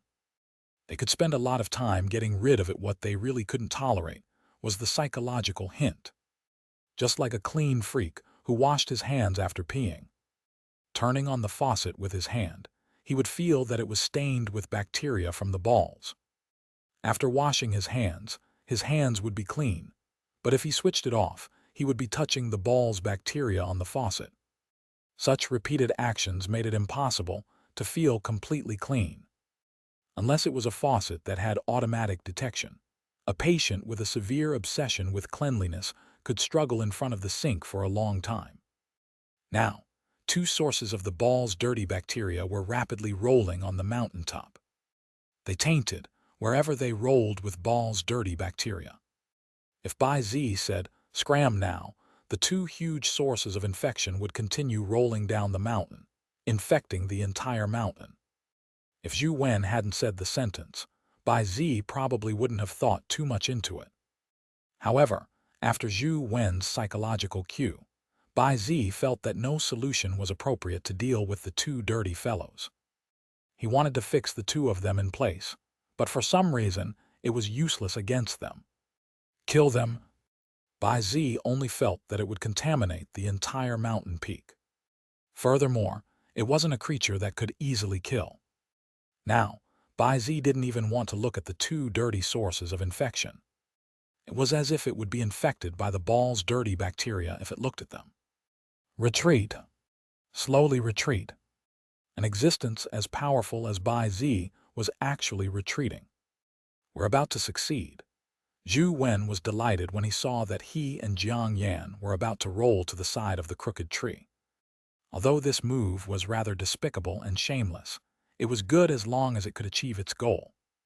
There was no one else here to see their sorry state, so there was no need to worry too much about it. The only hateful thing was that Jiang Yan could clearly use this method himself, but he had dragged him over. It took longer to describe, but it only took an instant for Zhou Wen to kick Jiang Yan to the point of the duo slamming into the crooked tree. The frightened Bai Zi failed to react in such a short period of time. It retreated from the mountaintop with a look of horror and contempt, as though it had all been contaminated by them. When he slammed into the tree, Zhou Wen had already summoned the jade crystal spirit armor and put it on. At the same time, he shouted at Jiang Yan, "Senior brother Jiang, don't put your clothes on. Otherwise, Bai Zi will definitely charge over when he sees you wearing your clothes. You won't have the chance to contract the guardian. You mustn't fail." Jiang Yan wasn't willing to listen to him. He was even faster than Zhou Wen. He had already summoned his armor and put it on. His first reaction wasn't to pounce at the black cocoon, but to smack away the dirt on himself. This fellow is really obsessed with hygiene. Zhou Wen immediately rushed over when he saw Jiang Yan's actions. He kicked him away and sent him flying towards the cocoon. "Senior brother, I'll help you," Zhou Wen shouted at Jiang Yan, who had flown out. Jiang Yan slammed into the cocoon like a cannonball. He held back the extreme discomfort in his heart and the urge to clean his body. He bit the tip of his tongue and spat out a mouthful of blood on the azure silk cocoon. Zhou Wen watched as Jiang Yan's blood slowly seeped into the cocoon. This was the first time he had seen someone contract a guardian. He didn't know if Jiang Yan's method would succeed. Bai Zi stood above a sea of clouds and saw that Jiang Yan's blood had already fused into the cocoon. The expression on its face was abnormally complicated. It didn't move. It just stood there, looking at the azure silk cocoon. The azure silk cocoon absorbed Xianxia's blood. There wasn't much blood, but it quickly dyed the huge azure silk cocoon completely red before cracks began to appear on it. Pieces of the cocoon that were wrapped in silk fell off. Azure light shot out from the openings. They looked extremely pure. As the cocoon constantly shattered, Zhou Wen saw a curled body inside the cocoon. However, it was different from what Zhou Wen had imagined. It was an azure-robed fairy with fluttering clothes. She didn't share any characteristics with Bai Zi. Zhou Wen originally imagined that the creatures inside the cocoon were typically related to the dimensional creatures protecting them. Just like the one in Ant City, she had some characteristics of an ant. As for John's six-winged Seraphim, he had heard that the mythical creature guarding the cathedral was an angel. However, he had used a trick to circle around the angel and formed a contract with the six-winged Seraphim. He had never really fought the angel. Under that situation, John hadn't truly obtained the six-winged Seraphim's recognition. Now that Zhang Yan had used a trick, Zhou Wen was worried that he wouldn't be able to obtain the true recognition of the Guardian. It would be terrifying if he had to pay a certain price to contract the Guardian. Could this Guardian also be from the Association of Eunuchs? An indescribable scene flashed across Zhou Wen's mind as he looked at Jiang Yan with a strange expression. As Zhou Wen was in thought, the cocoon had completely shattered. Azure vines appeared out of thin air and circled around the azure fairy. When the azure vines transformed into beams of light that resembled dragons that rose into the sky, they shattered and fell, turning into flower petals that filled the sky. The azure-robed fairy actually turned pink amidst the petals. The petals that filled the sky danced as the fairy moved. The fairy's gaze was calm as she walked to Jiang Yan with the flower petals. She extended her hand and said to him, "My name is Fairy Burial. Are you willing to let me become your guardian and fight with you?" "I am," Jiang Yan answered seriously. "As you wish." Fairy Burial's palm pressed on Jiang Yan's forehead. At the point of contact, a pink light spread out. At that instant, Fairy Burial's body transformed into countless petals that surged towards Jiang Yan, condensing into a floral armor that completely enveloped Jiang Yan's body. As more and more petals gathered on the armor, the original pink color turned red. The red gradually turned dark red before turning purple. When all the petals fused into the floral armor, the armor turned dark purple. It looked strange, yet gorgeous. The floral armor looked extremely beautiful, as though it was a perfect piece of art. But for some reason, Zhou Wen seemed to sense the aura of a mountain of corpses and a sea of blood from the gorgeous armor. It left him horrified. As the floral armor fused with Jiang Yan's body, an unimaginable power erupted from him. This power was no longer at the epic stage. It was shocking. The Theurch is right. The Guardian's power can indeed allow humans to enter the mythical stage. However, this advancement is mainly due to the Guardian armor, not the human itself, Zhou Wen thought. Chapter 586. 2 Ways to Advance to the Mythical Stage. "Sorry for disturbing," Jiang Yan, who was wearing floral armor, cupped his fists towards the clouds where Bai Zi was. Bai Zi's eyes drooped, as though it was pondering over something.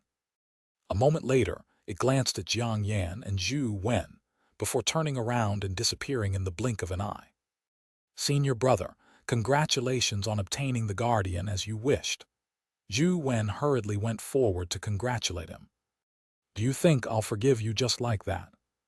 What you did to me was unforgivable." Jiang Yan stared at Zhou Wen as the corners of his mouth gradually curled up. Zhou Wen cursed inwardly before turning to run down the mountain. However, it was already too late. Jiang Yan's finger streaked across the void, and a flower that resembled a rose appeared between his fingers. The blood-red flower was beautiful. 6th Sacrifice of the Fairy Burial.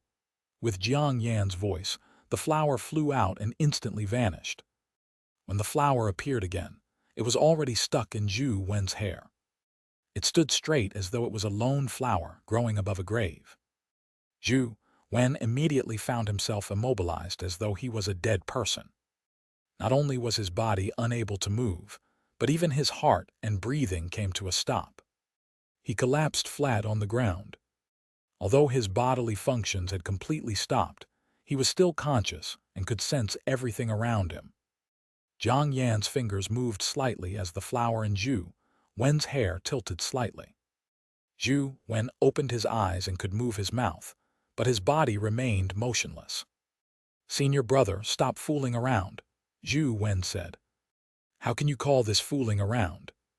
I'm doing this to thank you for your help," Jiang Yan said through gritted teeth as he kicked Zhou Wen's ass. When Zhou Wen returned to school, it was already half a month since he had left campus. After Jiang Yan obtained a guardian, his strength had indeed become very powerful. This strength was somewhat different from having a companion beast. Companion beasts were ultimately external forces, preventing them from truly improving their basic stats and bodily functions. However, the armor transformed from a guardian could fuse with one's body to a certain extent. It allowed a human's body to possess the attributes and characteristics of the guardian. This was a fundamental improvement that directly pushed one into the mythical stage. However, this improvement was limited to times when fused with the guardian armor. After separating from the guardian armor, Jiang Yan would still be at the epic stage. His body hadn't advanced to the mythical stage. However, Jiang Yan was indeed very strong when he wore the guardian armor. The guardian had essence energy skills, life providence, life soul, and wheel of destiny. With a guardian, it was equivalent to having an additional mythical body. Jiang Yan used all sorts of powerful powers in a way far stronger than when John used the six-winged Seraphim. It was unknown if the fairy burial was stronger than the six-winged Seraphim. Or was it because Jiang Yan was stronger than John, or perhaps both? This left Zhou Wen somewhat tempted, but he quickly rejected this idea. Unless he was at his wit's end, he wouldn't be willing to take the path of contracting a guardian. Even if there was really no way out, he still had the method of spirit casting to try. However, spirit casting seemed to be harder and more dangerous than contracting a guardian. From what Zhou Wen knew, there were only two paths for humans to advance to the mythical stage. He had never heard of anyone advancing to the mythical stage purely with their bodies. I should first raise my life soul to the perfect body. Perhaps there will be a solution when the time comes. Unless it's absolutely necessary, it's best I don't take those two paths. This trip to a mortal-seeking mountain gave Zhou Wen some ideas. He could definitely use the mysterious taboo power in the dimensional zone to train his zero taboo life soul. However, since he couldn't find the tiny palm symbol on the immortal-seeking mountain, Zhou Wen couldn't run to immortal-seeking mountain himself. Therefore, he planned on giving it a try at small Buddha temple. After entering the game, he switched to the zero taboo life soul. Without using blood meditation, the blood-colored avatar ascended the stone steps of small Buddha temple. As expected, zero taboo lit up. However, it wasn't as terrifying as the other places. It was still within the acceptable range. As small Buddha temple's forbidden power ate into him, zero taboo became brighter and brighter as though it was about to ignite.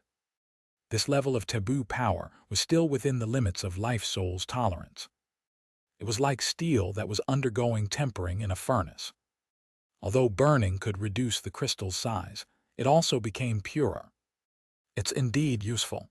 Zhou Wen was overjoyed. Zero taboo could be said to be an excellent life-saving ability. In the future, when he headed to various mysterious dimensional zones, he would definitely encounter unimaginable taboo powers. When that happened, he would have to rely on zero taboo to save his life.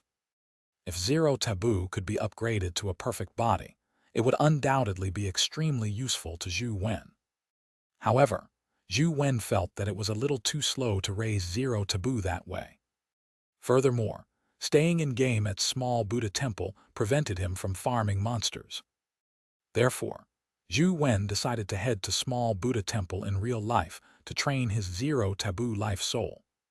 At the same time, he could use his phone to farm monsters. This meant that neither action delayed the other. Zhou Wen was about to pack his things and head to small Buddha temple when he heard the doorbell ring. When he opened the door, he saw Wang Lu bringing the chick and antelope over. When Zhou Wen wasn't around, the two of them would run to Wang Lu. Zhou Wen couldn't be bothered to pick them up. "I'll return little Fei and little Yang to you. You have to take good care of them in the future. Don't just leave them in the dorm," Wang Lu said to Zhou Wen. "Got it," Zhou Wen answered. Wang Lu bit her lip and said, "I'm leaving." "Where are you going?" Zhou Wen was slightly taken aback. When he snapped to his senses, he said, "Didn't your uncle agree to let you stay in school to study? Did he go back on his word?" Wang Lu shook her head and said, "That's not the case. I'm about to advance to the epic stage, so I have to return." "What does advancing to the epic stage have to do with returning?" Zhou Wen was somewhat puzzled. "The essence energy art I cultivate is different from others. Every advancement will result in a regression. After I advance to the epic stage, I will return to the mortal stage for a while. Only by cultivating back to the epic stage can it be stable. During this period of time, my body will be prone to injury. Therefore, Father wants me to return home to advance to the epic stage," Wang Lu said. "So that's how it is? Then you really should return." Zhou Wen felt that it was too troublesome for Wang Lu to cultivate this essence energy art. However, the might of such a troublesome essence energy art definitely was extraordinary. As though it understood Wang Lu's intention to leave, the antelope walked to her side. The chick also flew to her shoulder as though it was unwilling to part with her. Wang Lu hugged the chick and stroked the antelope's head. She said with a smile, "If you can't bear to part with me, come home with me. After all, your master doesn't care much about you. I don't know how much hardship you will suffer if you follow him." Chapter 587, Little Buddha Temple's Chance Encounter. Wang Lu had only jokingly asked. Even if the chick and antelope really followed her, she couldn't take Zhou Wen's pets away. After rearing the chick and antelope for so long, how could she not know that the origins of these two-dimensional creatures were extraordinary? However, just as Wang Lu asked that, the chick that was extremely affectionate to her flapped its wings and flew back to Zhou Wen. It turned its face to the side as though it didn't know her. Although the antelope wasn't that heartless, it had no intention of following her. It slowly walked back to Zhou Wen's side. How infuriating! The pet follows after its owner. They are all heartless cheats. They only know how to scrounge for free food and drink. Wang Lu angrily pointed at the chick and said, "I dote on you the most. I give you everything that's good. You little cheat." Zhou Wen was somewhat surprised as well. The antelope following him could be reasoned away as having other motives, but he never expected the chick to be so determined. This fellow was usually very close to Wang Lu and despised Zhou Wen. He never expected it to stand on Zhou Wen's side at such a critical moment. "When are you leaving?" Zhou Wen asked Wang Lu. "Someone will pick me up tonight," Wang Lu said. "I'll inform the students in the club to wave you off," Zhou Wen said. "There's no need. I don't like parting scenes." Wang Lu shook her head slightly before looking at Zhou Wen and saying, "You still owe me a lot of food. I've recorded all of it in a notebook. How are you going to repay me?" "Can I get a discount?" Zhou Wen asked. "Of course not." Wang Lu glared at him.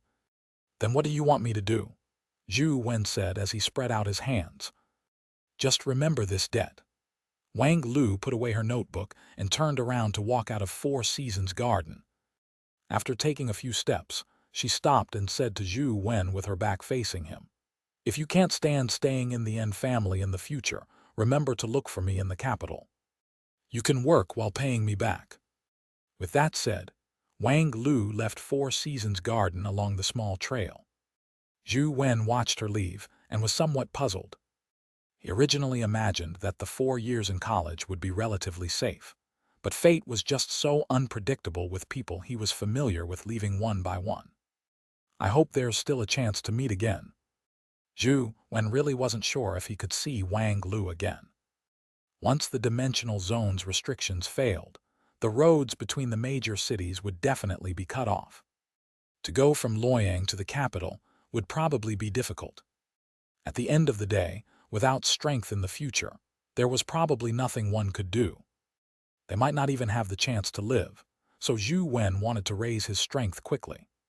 He didn't want to become an existence like Wang Minjuan or contract a guardian. He wanted to see if he could forge his own path. Can humans definitely not advance to the mythical stage with their bodies? Zhou Wen didn't believe that it was set in stone. Since humans could advance to the legendary and epic stage, why couldn't they advance to the mythical stage? He went all the way to Small Buddha Temple. This was a restricted zone that prevented outsiders from approaching. However, Zhou Wen had Sheng's pass, so he wasn't barred from entering. According to what Zhou Wen knew, there were 2 mythical companion eggs in Small Buddha Temple. However, no one had managed to master the small perfection of wisdom, so no one had been able to take them away. And Tianzuo had set this place as a forbidden zone, preventing outsiders from getting close. It was also because he didn't wish for any enemy faction to master the small perfection of wisdom and obtain the benefits. Zhou Wen walked up the stone steps in front of Small Buddha Temple, and the Zero Taboo Life Soul immediately lit up. Zhou Wen walked all the way to Small Buddha Temple. He originally planned on finding a place to sit down and game, but just as he entered Small Buddha Temple, he saw a person standing in the yard. Although he could only see her back, Zhou Wen still recognized her. "Why is Jing here?" Zhou Wen frowned slightly when he saw her back. Jing was standing in front of the small perfection of Wisdom Sutra's stone monument, reading the scriptures. When she sensed someone approaching, she turned her head and saw Zhou Wen. She also frowned slightly. Ever since the coldness in Jing's body was melted by Zhou Wen, Jing hadn't suffered a relapse again. Her cultivation level had also advanced by leaps and bounds. In terms of talent, as siblings, Jing's talent wasn't inferior to Tianzuo's. However, her congenital ailment made her progress slow when she cultivated the Sun Strafe art. Otherwise, her achievements would have far exceeded what it was now. Now that she did not have relapses, Jing began to seek a breakthrough to the epic stage. The Sun Strafe art was extreme yang. It was an essence energy art that focused on combat. To figure out its profundity and condense a life soul, she had to constantly challenge herself and surpass herself. This challenge wasn't only limited to the cultivation of her body, but it also required the cultivation of her mind and will.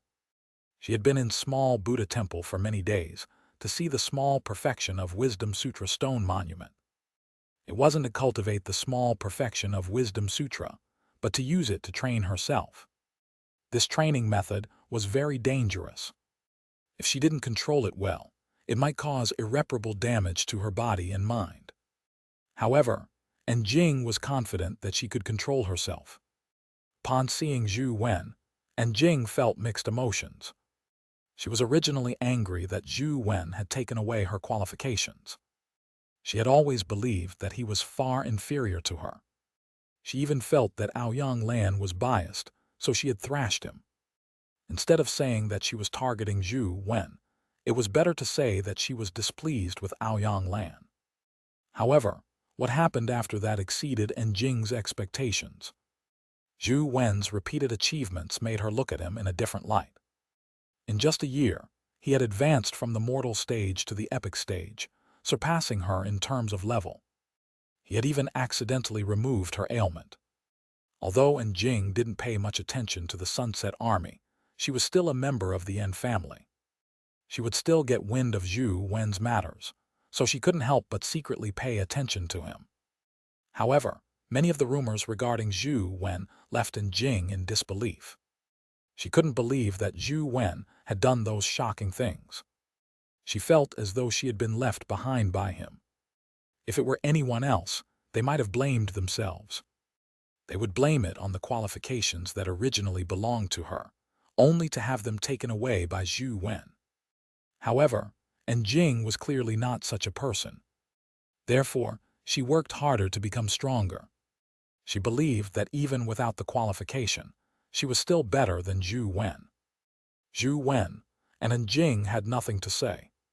Since Jing was here, he decided to enter the temple hall. That way they wouldn't affect each other. As Zhou Wen already had Truth Listener on him, he didn't trigger the power of the three-faced Buddha when he entered the temple hall again. After finding a place to sit, Zhou Wen took out his phone to game.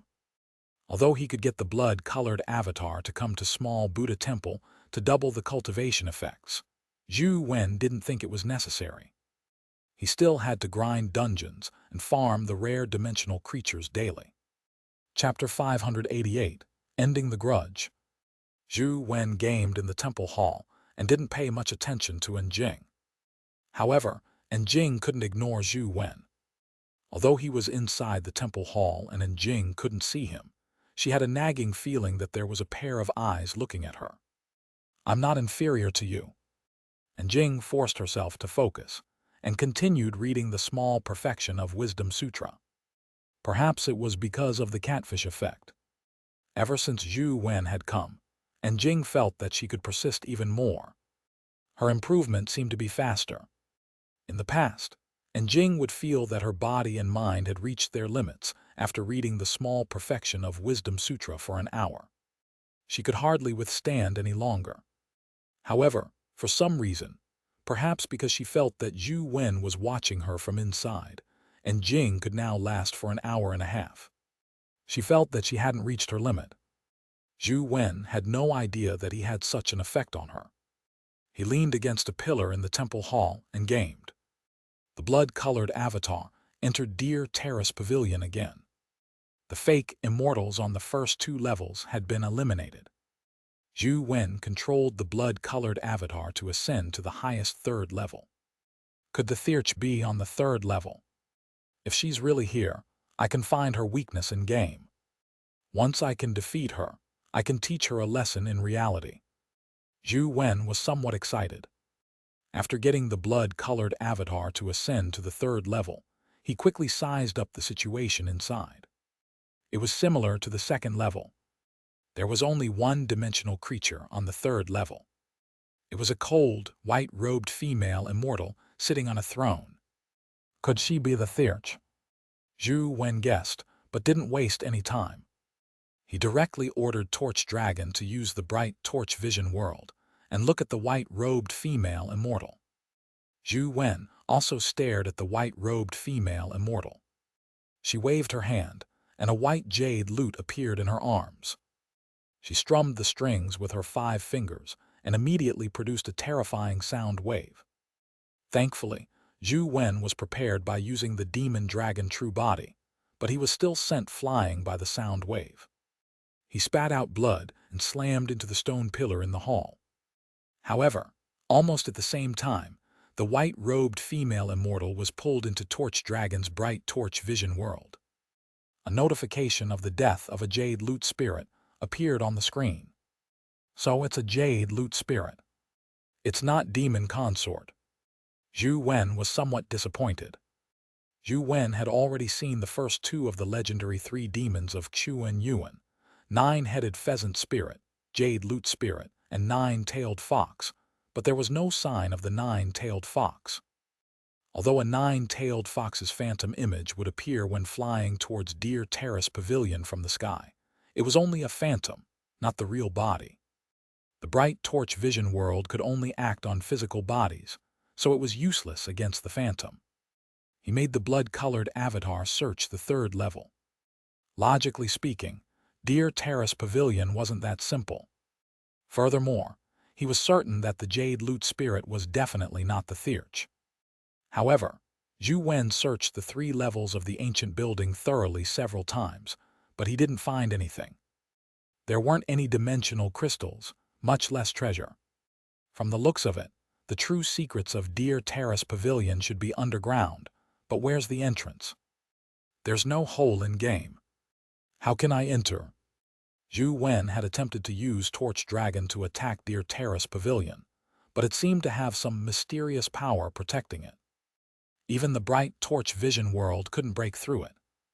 Zhou Wen circled the Deer Terrace Pavilion countless times, but he failed to find the underground entrance. Since he couldn't find the entrance, Zhou Wen had no choice but to temporarily give up and continue grinding other dungeons. At the same time, he trained his Zero Taboo Life Soul in Small Buddha Temple. For the next few days, Zhou Wen spent most of his time in Small Buddha Temple. Every time he came, he would see Jing staring at the small perfection of Wisdom Sutra stone monument. One day, Zhou Wen was grinding when he suddenly saw a bright glow from the yard. The light shone in from the door of the temple hall, illuminating the interior. Zhou Wen frowned slightly and walked out to take a look. He saw Jing standing in front of the stone monument, emitting wisps of light. A sun-like projection condensed on her body. The projection looked somewhat similar to the ancient sovereign that Zhou Wen had condensed. They were both light-based projections with an anthropomorphic character. The difference was that the ancient sovereign was a pure human-shaped projection. As for Jing's projection, it looked like it was holding a bow made of light. Furthermore, the projection looked more feminine. It wasn't as brawny as the ancient sovereign and was slightly slimmer. The sun strafe art is indeed somewhat similar to the ancient sovereign sutra, but the difference is still there. Zhou Wen watched for a while and was about to return to the temple to continue grinding when Jing stopped him. "Zhou Wen, it's time to settle our grudge," Jing said as she stared at him. "Is there anything between us that needs to be resolved?" Zhou Wen turned around and asked Jing. Jing's eyes narrowed slightly. "I once defeated you. Don't you want to beat me? I've never treated you as my opponent." Zhou Wen shook his head slightly and prepared to return to the temple hall. "Stop." Zhou Wen's words stirred Jing's fighting spirit. Her life soul fused with her body, causing her body to emit a sun-like glow. A bow condensed from light appeared in her hand. Zhou Wen's words could be understood as never treating Jing as an enemy, but it could also be understood as he had never thought much of Jing. Jing clearly believed that Zhou Wen was referring to the latter. She pulled open the light bow in her hand and pointed at Zhou Wen's back as she continued, "Take this arrow from me. After which, the grudge between us will be written off." Just as Jing said that, she suddenly felt her vision blur. Zhou Wen's body emitted light that was even more dazzling than the light on her body. As for him, he was already in front of her. His sun-like fist was about to strike her face. Jing gritted her teeth and retreated, raising her bow to block. Boom! Jing was sent flying with her bow, an arrow by Zhou Wen's punch. Like a cannonball, she traversed more than 10 meters and slammed into the temple's courtyard wall. "What?" She spat out a mouthful of blood as the light on her body dimmed, and she fell to the ground. "As you wish. Don't bother me again in the future." Zhou Wen really wasn't in the mood to play such childish games with Jing. After returning to the temple hall, Zhou Wen continued grinding. Jing sat on the ground in a daze, motionless for quite some time. She still remembered that she had defeated Zhou Wen with one strike, but now she couldn't even withstand a single punch from him. After a long while, Jing wiped the blood from the corner of her mouth and stood up. Her eyes gradually turned resolute as she glanced in the direction of the temple hall before turning to head out of Small Buddha Temple. "I have to defeat you." Although her goal was the same as before, Jing's attitude was completely different. Chapter 589. Do you want to become a god? Luoyang and family. "Brother, I wish to join the military." Jing came in front of Tianzuo and said firmly. "Why?" Tianzuo asked. "I've already advanced to the epic stage. What I can learn in school is very limited. I need a place where I can improve faster." Jing hesitated for a moment before saying, "I know this will put you in a difficult position.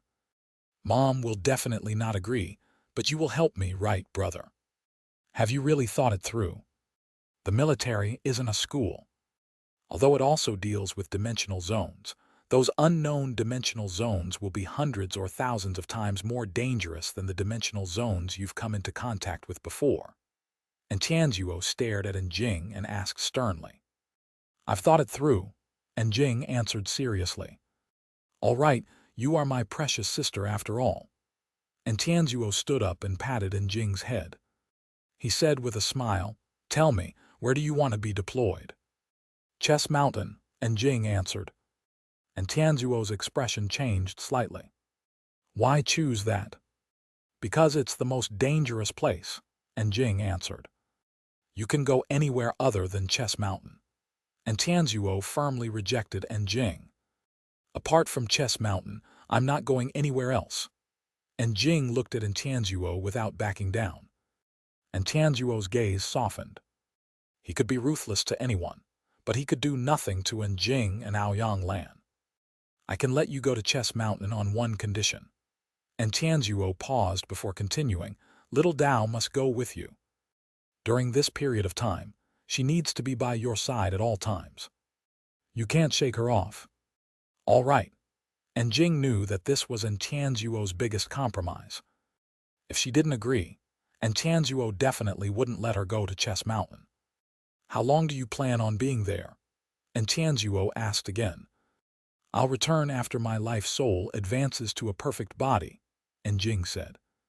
After Jing left, Tianzuo called Shang over and told him about her going to Chess Mountain before getting him to make the arrangements. Isn't Chess Mountain too dangerous? Although Little Saber is following Miss Jing, no one can guarantee her safety if a large-scale breakout happens at Chess Mountain, Shang said worriedly. Don't underestimate my sister. Besides, Chess Mountain shouldn't have any major problems in a short period of time. Just do as I say. And Tianzuo paused before saying, Have you investigated the origins of the companion beasts that have recently been listed? The various factions of the Federation are investigating. We can roughly confirm that most of the companion beasts come from overseas. There's also a few that have been secretly nurtured by various local big shots, Sheng replied. Indeed. From the looks of it, there will be problems with the ranking soon, said Tianzuo after some thought. With a large number of mythical companion beasts listed, Zhou Wen's six-winged guardian dragon ranking had been demoted to 17th. As for the 100 ranks, it had already reached 99, leaving only one empty spot. The number 1 spot on the ranking board was still firmly occupied by the primordial sword, Immortal. The death of the underworld was still second. The other top 10 rankings had suffered some drops. Many of the companion beasts on the rankings had never been heard of by the Federation. That night, the black cubes around the world lit up again. As the black cubes had recently lit up more frequently, people were somewhat numb to it. Only people who passed by on the streets would pay attention to which companion beasts would appear on the rankings. It wasn't like the past where many people would especially get up in the middle of the night to take a look. A peacock appeared on the cube screens all over the world. It was gorgeous and elegant. Soon, this companion beast named Thousand-Eyed Peacock was ranked in the top 20. It happened to be in front of the six-winged guardian dragon, pushing the six-winged guardian dragon back 1 spot. The 100 spots were completely filled. The people who were watching in front of the cube believed that it was about to end. This was what had happened in the past. However, the cubes didn't turn black again. After the ranking screen disappeared, a new image appeared on the screens. The scene revolved like countless stars were swirling. As the camera zoomed in, the screen seemed to shuttle through billions of light years before gradually turning black. Everyone was puzzled as they looked at the cube screen, unsure of what was happening. When the screen lit up again, it had already turned into an emerald green grassland. There were colorful flowers embellishing it. All the plants emitted a gentle, divine glow, as though they were protected by a deity. On the grassland, there was a huge tree. The tree was like a divine tree, also emitting a divine glow as it produced resplendent fruits. Every fruit was crystalline and seemed to have billions of stars swirling inside. Through the screen, one could sense the terrifying might emitted by the fruits. As the camera zoomed in, the screen froze under the tree. There was a handsome man with white hair and a white robe sitting there. On his head was a pair of crystal-like dragon horns. He sat cross-legged under the tree with his eyes closed. He was like a deity that no one could desecrate. It was as though looking straight at his face was an act of disrespect to a deity. So handsome, who's the man under the tree? Is he human? Or a companion beast? Many women's eyes lit up when they saw the man sitting under the tree. However, the faces of those who knew that man changed drastically, especially the members of the 6 families. Their expressions were so ugly that they were about to freeze. And Xianxia stood in front of the floor-to-ceiling windows on the top floor of a skyscraper. His gaze passed through the night sky and landed on the large square screen in the distance. And Sheng stood beside him and said with a strange expression, "Wang Mingyuan, could it be that these cubes were his work? I'm not sure if it's his work, but it looks like something is about to happen." And Xianxia said indifferently as he looked at the screen. The members of the 6 families began to gather in front of the cubes, including the Special Inspector Bureau. The originally silent night became rowdy. Countless people who were sleeping were woken up by their ringing phones. The lights that were constantly switched on illuminated the city's night sky. Shen Yuchai, Kaya Siyuan, and company were all staring at the screen. Many of the inspectors were busy with their work.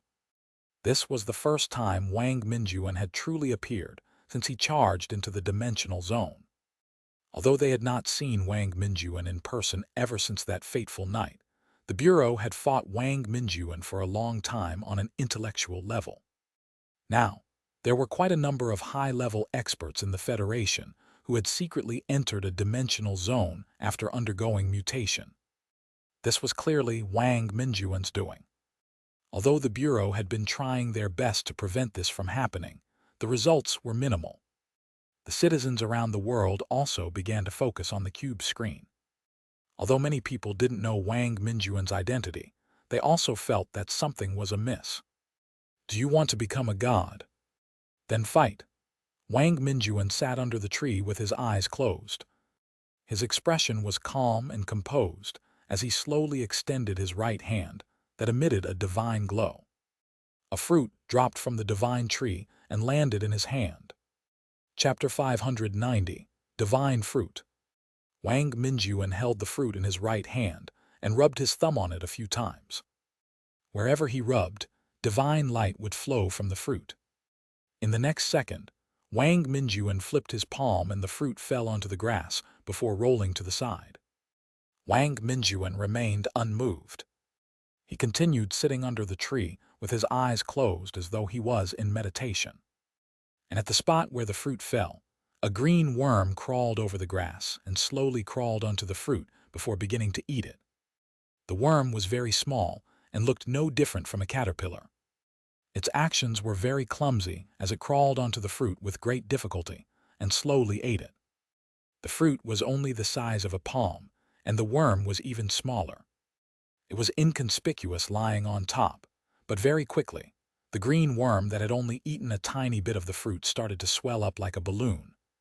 When its body grew to the point where it could swallow the fruit, it swallowed it in one mouthful before its body swelled up crazily.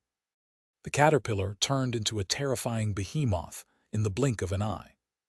Its body became dozens of meters long. And this change didn't stop.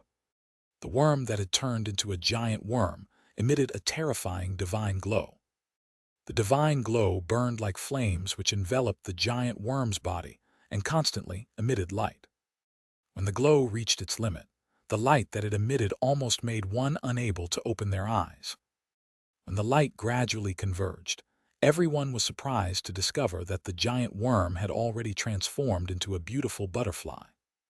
What was even more shocking was that in the middle of the butterfly wings, there was something akin to a human female's body. It was wearing green, glass-like armor and had a pair of antennae on its head. Its entire body emitted an unparalleled brilliance, like a descending goddess of light that had butterfly wings. All the humans were dumbfounded. They watched, stunned, as the worm turned into such a terrifying creature. The gaze they used to look at the fruits on the tree turned fervent. Many people were considering how such a weak worm could become so terrifying and powerful after consuming the fruit. What if they were the ones eating the fruit? The worm that had turned into the butterfly girl stared greedily at the divine tree's fruits. Her butterfly wings flapped, and the patterns on the wings began to spread out. It was brighter closer to the center. When the circular pattern lit up, it was like two suns embedded on her butterfly wings. Boom! Two terrifying beams shot out from the center of the butterfly wings, piercing through the void and striking at the divine tree. Such terrifying might made it feel as if it could even penetrate mountains, much less a tree. However, the two terrifying beams failed to touch the divine tree. Wang Mingyuan, who was sitting cross-legged under the tree with his eyes closed, didn't move. His body emitted a mysterious glow that shielded the tree from the butterfly girl's two beams. The terrifying power of the beam couldn't even penetrate the glow emitted by Wang Mingyuan. The butterfly girl's wings shimmered as she gritted her teeth and continued shooting beams, but it was all in vain. Wang Mingyuan extended his palm as though he was casually extending his finger. However, the light on the butterfly girl's wings instantly vanished as her body involuntarily flew towards Wang Mingyuan. The closer she got to Wang Mingyuan, the smaller her body became. In a blink of an eye, she landed in his palm like an ordinary butterfly. No matter how she flapped her wings and struggled, she was unable to fly out of his palm. A strange light rose from Wang Mingyuan's palm. The light flowed faster and faster, like streams of light circling the butterfly girl. Finally, it completely enveloped the butterfly girl's body in the spinning light. By the time the light dissipated, Wang Mingyuan's palm was empty. Boom! The scene on the cube changed. The images of Wang Mingyuan and the divine tree vanished, turning back into the cube itself. The butterfly girl stood on the cube, and beside her appeared her name, Radiant Butterfly Queen. Perhaps it was because the ranking had already been filled with 100 names. The name of the Radiant Butterfly Queen did not appear on the rankings. However, everyone soon discovered that the name of the Dark Lord, who was ranked 9th, lit up. Not long after, the Dark Lord's figure appeared on the cube, confronting the Radiant Butterfly Queen. When the Radiant Butterfly Queen saw the Dark Lord, the light on her wings lit up again without any hesitation. Circles of light lit up before condensing at the center of the circle. Two beams shot out like lasers, so fast that no one could dodge. The Dark Lord was a black armored skeleton with black flames burning over its body. The sword representing darkness broke out of its sheath, and the sky behind it turned dark due to the unsheathed sword of darkness. As the sword of darkness slashed at the Radiant Butterfly Queen, the darkness devoured the light ahead. Boom! Two beams of light shot into the darkness. The sword of darkness collided with the power of light. Amidst the clash, the Dark Lord let out a tragic cry. His body and the sword of darkness were quickly purified by the power of light, disappearing completely a moment later. The battle scene disappeared. On the cube's screens all over the world, a ranking appeared. The name of the Dark Lord, who was previously ranked 9th, vanished. The name of the Radiant Butterfly Queen appeared at the 9th place, replacing him. The people watching the battle were alarmed. Previously, when they saw Wang Mingyuan suppress the Radiant Butterfly Queen with a flip of his hand, they thought nothing of her. However, to their surprise, she could easily defeat the Dark Lord, who was ranked 9th. Although one could tell that she had an attribute advantage over the Dark Lord, it still meant that Radiant Butterfly Queen was ranked in the top 10. The scene on the cube changed, and Wang Mingyuan appeared on the screen again. He continued sitting cross-legged under the divine tree with his eyes closed. When they saw him again, many people's expressions changed. The divine tree and fruits behind him became the focus of human attention. It was just a worm. After eating one fruit, it had become a powerful existence like the Radiant Butterfly Queen, and there were many fruits on the tree. The day of ripening of the next fruit will be 3 months from now. When that happens, the owner of the companion beast that ranks first will have the right to pluck a fruit. Wang Minjuan's voice traveled through the cube to every corner of the world. It also generated many complicated thoughts and ideas in the minds of all humans. After this sentence, the cube's screen dimmed, turning pitch black. However, their enthusiasm wasn't extinguished because of the screen shutdown. It became even more fervent. The media constantly released the video they had recorded. In the middle of the night, many people were discussing the matter of the divine tree and fruits, as well as who had the right to pluck the ripened divine fruit in 3 months' time. Chapter 591, Divine Fruit Suspicions. And Tianzuo sat back on the sofa, and Sheng poured him a cup of tea before asking, "What do you think of this matter, Overseer? What are your thoughts on the matter?" And Tianzuo placed his finger on the teacup and rubbed it, but he had no intention of raising it. Wang Minjuan is very powerful. He displayed the magical effects of the fruit and proved the power of the radiant butterfly queen. He didn't say much, but every word he said was filled with irresistible temptation. However, if you think about it carefully, you will realize that he didn't say a word about the key question, and Sheng answered. And Tianzuo raised his teacup and took a sip. After enjoying the aftertaste, he put down the teacup and said, "Tell me, what's the key?" "Firstly, we don't know where the fruit tree is. We can't be sure if someone can really pluck the fruit. Secondly, the true use of the fruit is unknown. Although he has already shown the fruit's abilities, we still don't know if the radiant butterfly queen is a dimensional creature, a companion beast, or an ordinary worm. It's even possible that it was a creature with the strength of a mythical creature to begin with. The fruit only stimulated it and allowed it to showcase its true strength." After a pause, Sheng continued, "Let's take a step back. Even if the fruit is really useful, will it be useful for humans? If it's only useful for companion beasts, its value will be greatly reduced. As we can see, there are already 100 mythical companion beasts on the rankings. With these mythical companion beasts as the foundation, humanity has the ability to kill mythical creatures. In the future, we will only obtain more and more mythical companion beasts. It doesn't seem like there's a need to take the risk to vie for first place. Since it's something we can figure out, Wang Minjuan naturally has figured out the same. Yet, he deliberately didn't say anything. What does this mean? And Tianzuo pondered. It's not easy to guess. If Wang Minjuan wants to trigger a battle royale, he shouldn't have left so much suspicion. It makes people think about it too much. Under such circumstances, I'm afraid not many people will try their best to obtain first place, and Sheng said.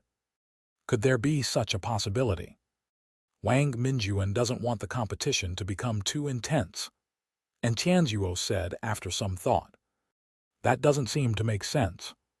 What benefits does it bring to him? And Sheng asked. The various families were studying Wang Minjuan's actions. Most of them had the same thoughts as in Tianzuo and in Sheng. They were wary of Wang Minjuan's goal of delivering the fruit. With such a magical fruit, Wang Minjuan could have swallowed it himself. Why did he offer it? There were all sorts of speculations, and ordinary citizens had different opinions. However, most of them were biased towards conspiracy theories, suspecting that this was Wang Minjuan's scheme. Some said that Wang Minjuan wanted to trigger a war between humans and weaken humanity's strength. Others said that Wang Minjuan wanted to use the fruit to lure human experts into a dimensional zone. In any case, there were all sorts of things to be said. The ranking remained the same. No one challenged it. When Zhou Wen learned of this matter, it was already the 3rd day since the event. This was because he had spent most of his time at Small Buddha Temple. He didn't watch the news, so he naturally didn't know that so many things had happened. Only when Lai Xuan sent a message to Zhou Wen did Zhou Wen realize that something like this had happened. He watched the video on the internet. What's teacher trying to do? Zhou Wen was also guessing Wang Minjuan's intentions. He didn't have a deep understanding of Wang Minjuan, but if Wang Minjuan's original intentions hadn't changed, he probably wouldn't weaken humanity's combat strength. However, people were prone to change. No one knew if Wang Minjuan could still abide by his original intent. It was unknown if it changed with his identity. Old Zhu, you are Wang Minjuan's student. Based on your understanding of him, you think those fruits can really help humans advance to the mythical stage? Lai Xuan asked. I really don't know about that. From beginning to end, teacher never said that those fruits can allow humans to advance to the mythical stage. I don't think you should have too much hope, Zhou Wen said. How can I have any hope? Even if I believe that the fruit is real and Wang Minjuan isn't lying, I don't have any mythical creatures that can vie for first place. Mythical pets aren't something you can find on the street. Our Lai family doesn't even have a mythical companion beast, Lai Xuan said. There will be. There are 100 mythical companion beasts on the ranking now. With humanity having more mythical companion beasts, their commonness will only accelerate, Zhou Wen said. Let's not talk about that. Your 6-winged guardian dragon's ranking has dropped so much. You still have the chance to vie for first place, Lai Xuan asked. Probably not. Zhou Wen knew very well that 6-winged was mainly a guardian. Compared to the powerful offensive pets, its combat strength was still lacking. Ignoring everything else, the 6-winged guardian dragon probably couldn't defend against the terrifying beam of light from the radiant butterfly queen. That's a pity. I heard from some analysis that only companion beasts can participate in the ranking battle. Otherwise, you might be able to give it a try. Lai Xuan felt pity for Zhou Wen. He felt that if the owner of the companion beast could participate in the battle, Zhou Wen's ranking might be higher. The two of them chatted for a while before Lai Xuan went to cultivate. His improvement had been extremely fast recently. In the constant battles with dimensional creatures, the carapace formed by his life soul was constantly shattered before being reborn and becoming stronger. Now, he had advanced to an evolved body. However, after advancing to an evolved body, it was impossible for the life soul to continue evolving by just being injured in battle. Lai Xuan was also searching for a way to advance. I wonder if Torch Dragon will be able to obtain first on the rankings. Zhou Wen coveted the Divine Tree's fruits. He didn't expect the Divine Tree's fruit to advance him to the mythical stage. As long as the fruit could allow a companion beast to advance to the mythical stage, it was already very attractive to Zhou Wen. He had a few companion beasts on him. Although they weren't at the mythical stage, their combat strength and abilities were excellent. For example, Dr. Darkness, Fiend Armored Tiger Soul General, etc. If they could advance to the mythical stage, they would play a very powerful role. Of course, Zhou Wen didn't dare let a companion beast like the Fiend Armored Tiger Soul General advance again. Even if they couldn't be used, it would be good to get the Banana Fairy to advance to the mythical stage as soon as possible. Now, Banana Fairy's Grand Yin Wind couldn't keep up with his needs. Tyrant Behemoth has been evolving for a long time. Why hasn't it completed its evolution? Zhou Wen glanced at the chaos space and couldn't help but frown when he saw that Tyrant Behemoth still hadn't evolved. Suddenly, the mysterious phone vibrated. Zhou Wen took out his phone and saw the Dead Man tree appear on the screen.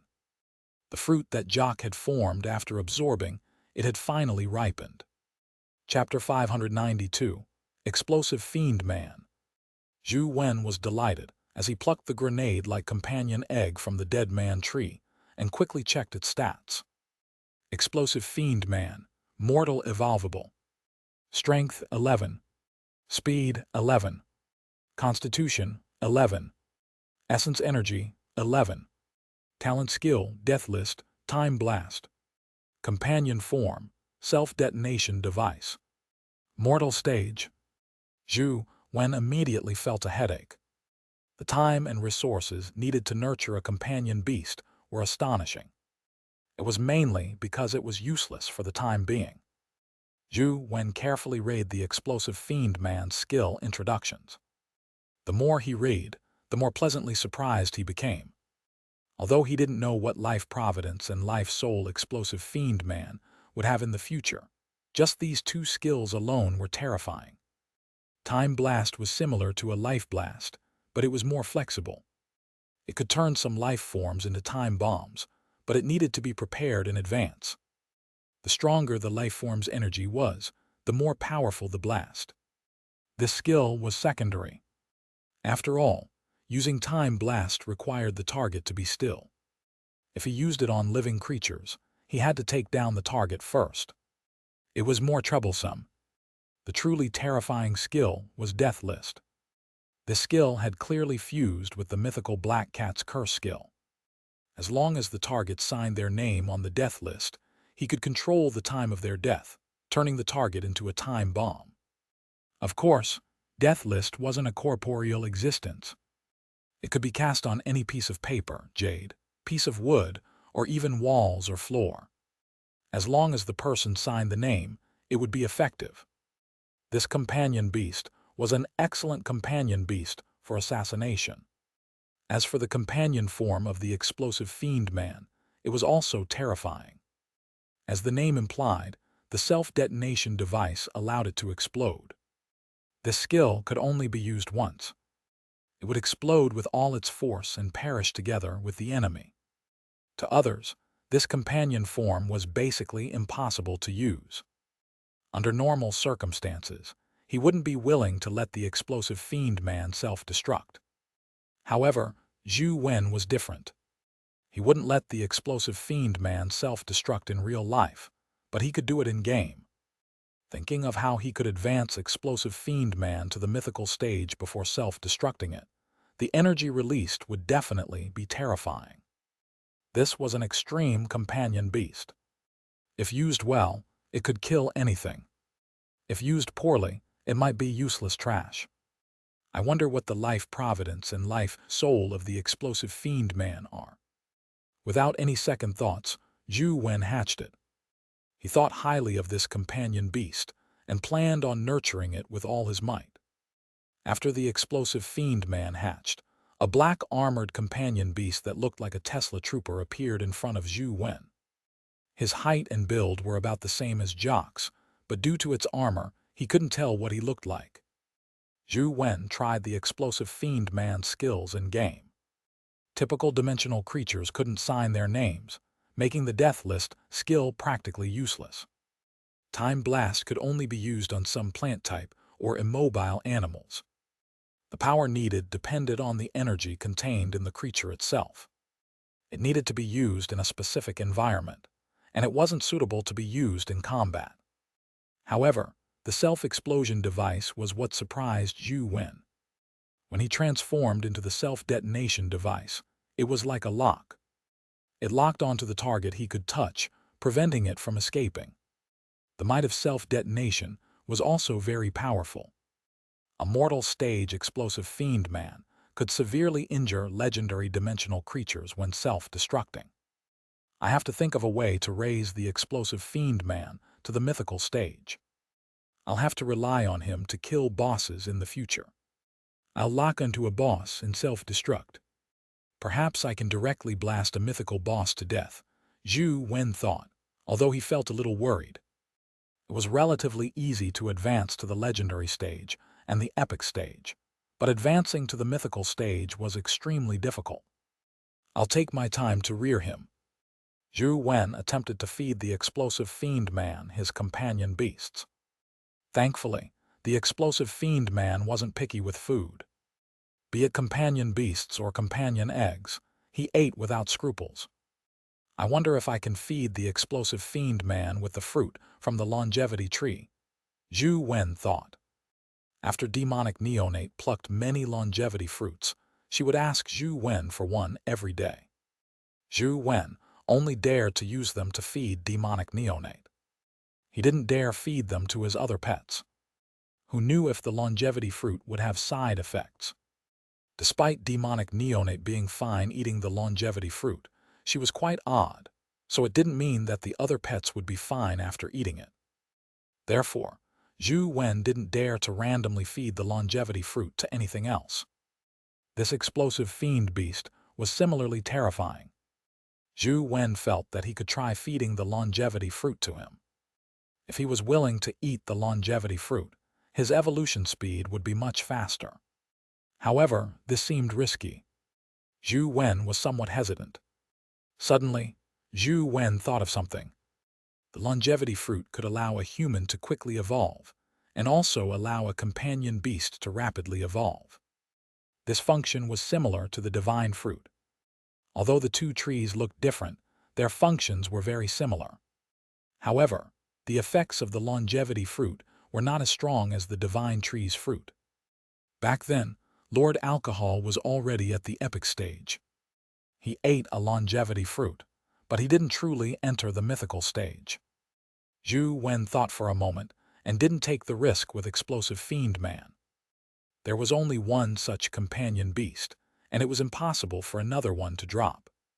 He would rather feed it slowly than cause any problems. When he arrived at Small Buddha Temple again, Zhou Wen continued cultivating Zero Taboo. After this period of training, the Zero Taboo crystal had already turned fully crystalline and resplendent like a diamond. The taboo power of Small Buddha Temple was no longer able to hone the crystal as before. As Zhou Wen walked into the temple, the Zero Taboo crystal suddenly emitted a terrifying glow. The crystal was like a Rubik's Cube, as it began spinning automatically. The crystal structure was spinning and reforming, making it look extremely mysterious. Is it evolving? Zhou Wen was delighted.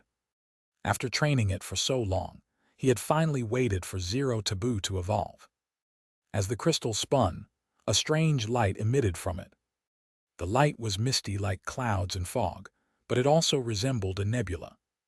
As the light blob inside changed, the crystal's body constantly shrank. Before long, the light blob expanded over the crystal's body and enveloped the crystal within the nebula like light blob. Zhou Wen also felt a mysterious power flowing out from the nebula, making his body feel more relaxed. He almost couldn't sense the taboo power of Small Buddha Temple. Boom! Suddenly, the nebula blob shrank, and when it reached its limit, it exploded. The huge explosion in his sea of consciousness didn't really exist, but it left Zhou Wen momentarily dazed. When he snapped to his senses and looked into his sea of consciousness again, his mouth gaped open in surprise. Chapter 593, God's Retreat. Zero Taboo was originally a crystal, but it had transformed into the shape of an infant. It sat cross-legged in Zhou Wen's mind space like a crystalline jade statue. Furthermore, the infant's appearance was very similar to Zhou Wen's. Zhou Wen vaguely remembered that there was a picture of him when he was young back at his old place. It looked very similar to the baby in the mind space. Zhou Wen was in Small Buddha Temple, but he didn't sense the taboo power of Small Buddha Temple. The infant jade statue didn't emit any light either. Its eyes were closed as though it had fallen asleep. Zhou Wen opened his eyes and checked the blood-colored avatar's information on the phone. He saw that the name and annotation had changed in the life-soul column. God's Retreat Evolved Body. Where the life-soul is, the gods flee. This introduction is more impressive than before, but I wonder what its true effects are. Zhou Wen felt that the annotation was a little too crazy. It was clearly meaning that wherever the life-soul went, even gods had to avoid it. How could an evolved body life-soul be capable of this? Regardless, he could indeed sense the growth of his life-soul. This was because the taboo of Small Buddha Temple was completely ineffective against the jade infant named God's Retreat. Zhou Wen knew that staying here was probably useless. He had to search for a forbidden ground that was even stronger than Small Buddha Temple. He wanted to see if he could use God's Retreat to continue raising his strength. I wonder what the perfect body will be after Zero Taboo and God's Retreat. Zhou Wen was more curious about the life-soul condensed by the Tao body. Unlike other life-souls, Every evolution of the Tao body-life-soul seemed to involve a huge change. Where else has taboo powers that are stronger than small Buddha temple? Immortal Seeking Mountain. It's too far. Besides, I don't know the way to Immortal Seeking Mountain. Zhou Wen left small Buddha temple and thought about where he could continue cultivating the entire way. After some thought, he felt that the best place to go was probably White Cloud Mountain's Jade Emperor Peak.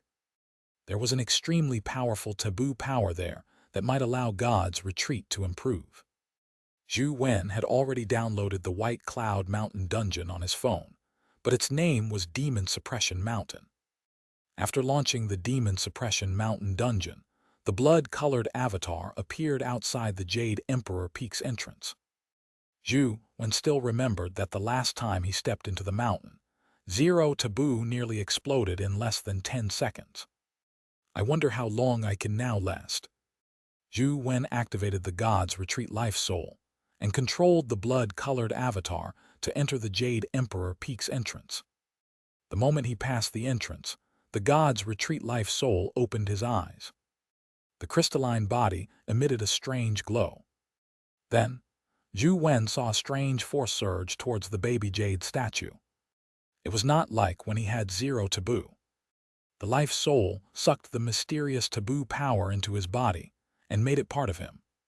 The taboo power of Jade Emperor Peak failed to injure the Jade Infant statue. Instead, it made the glow over him grow stronger as though it was protected by divine light. What a powerful Life Soul! If that's the case, wouldn't I be able to come and go freely on Jade Emperor Peak? I wouldn't have to worry about the length of time. Zhou Wen made the blood-colored avatar walk up the stone steps, hoping to figure out what secrets White Cloud Mountain's Jade Emperor Peak held. After walking up the stone steps, it didn't take him long to see a huge hall. On both sides of the hall was a stone beast statue. It looked rather strange. The two stone statues were crouching. They looked like stone tigers, but there were curved horns on their heads.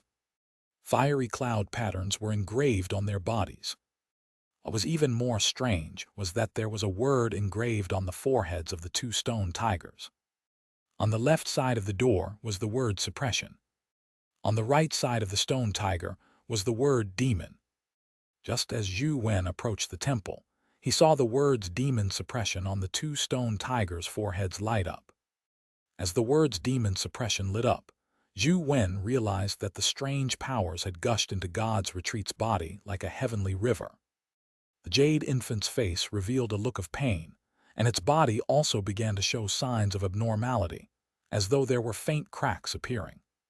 Zhou Wen hurriedly controlled the blood-colored avatar to leave Jade Emperor Peak.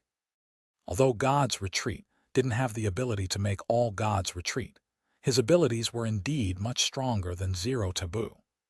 Furthermore, he could absorb the taboo power.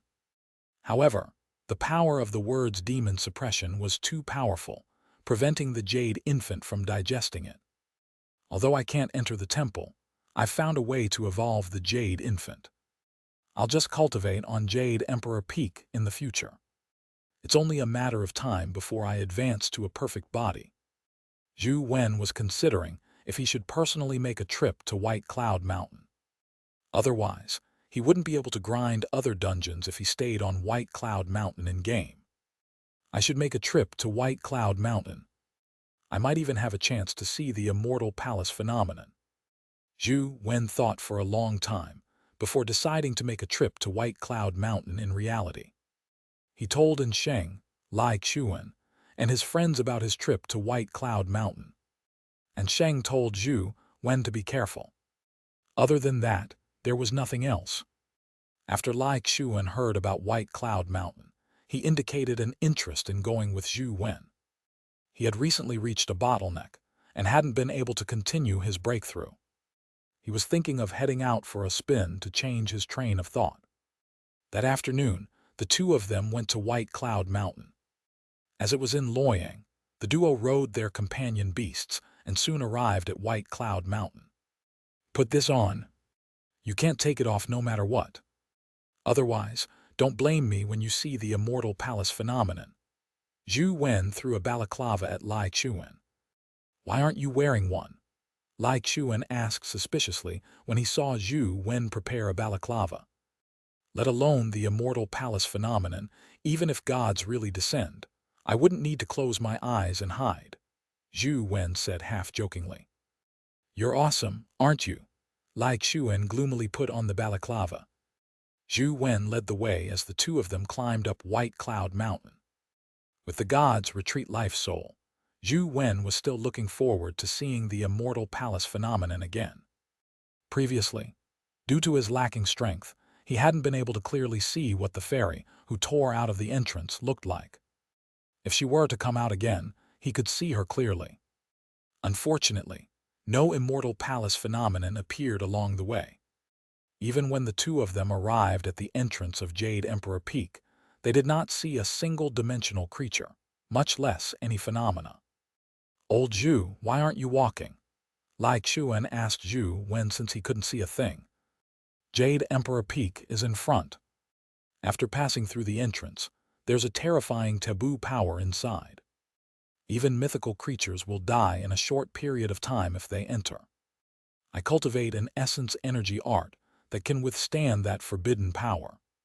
Furthermore, I need to cultivate inside."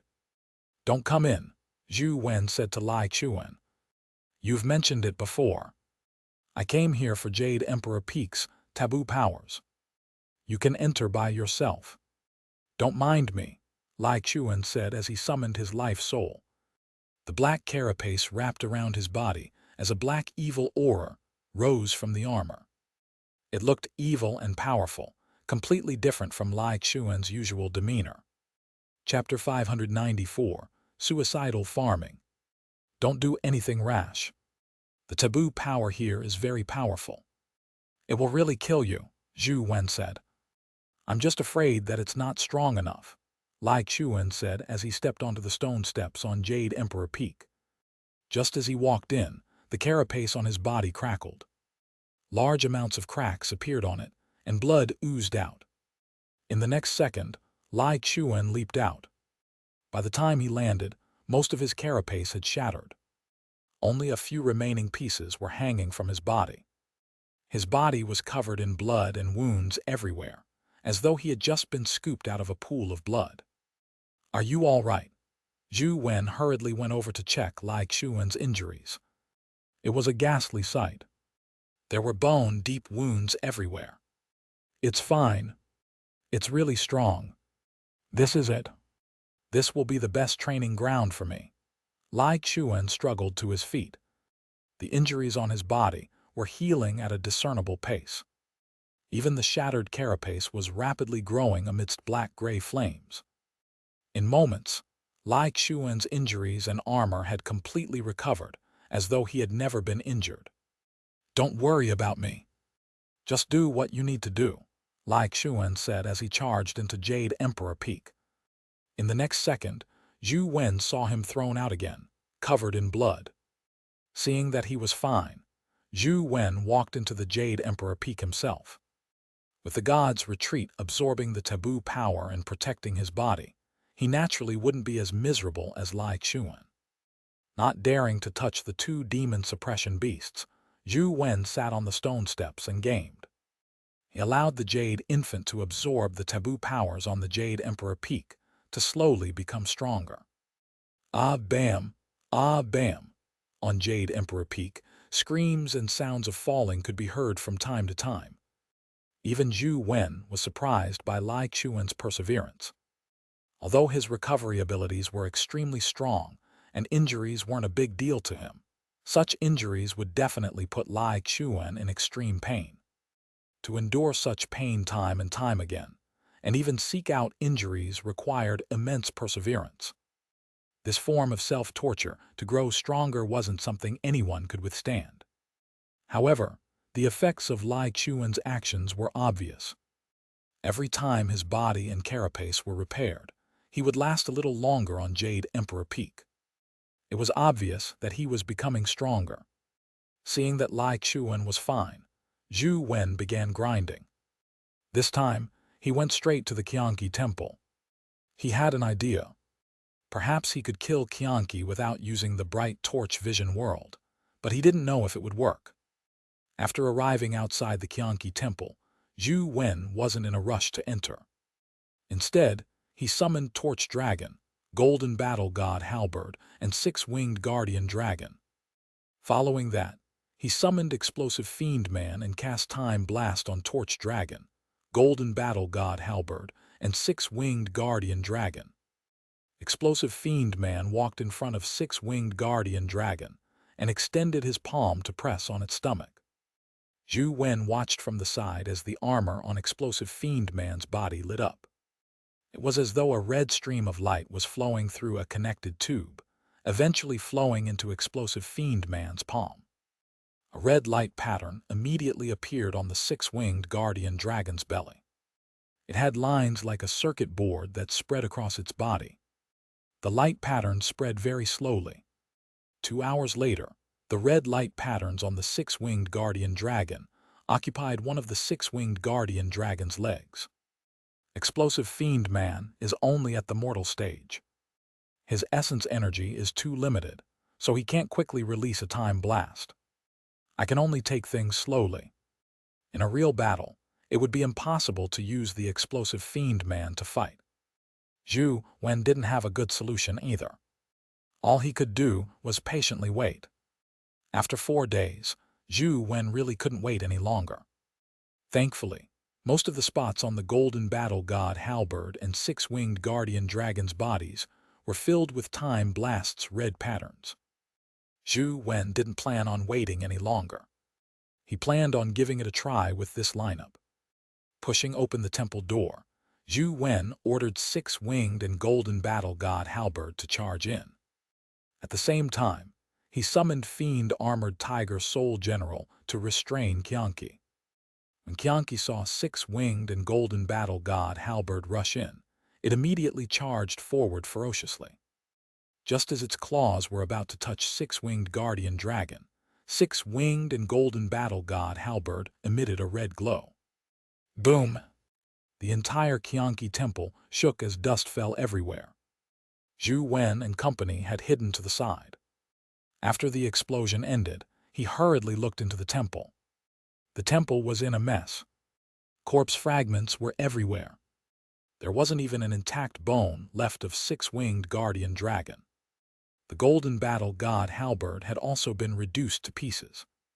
However, it could be seen that their bodies weren't fully exploded, and the energy usage was very low. This might be related to the low level of Explosive Fiend Man. As for Xianxia, its head and chest were badly mangled. Its legs had snapped. Although it wasn't dead, it had been severely injured. Zhou Wen hurriedly got Torch Dragon to charge in and fight the seriously injured Xianxia. Torch Dragon originally could not kill Xianxia without using the bright torch vision world. But now that Xianxia was heavily injured and restrained by the Fiend Armored Tiger Soul General, Torch Dragon immediately gained the upper hand.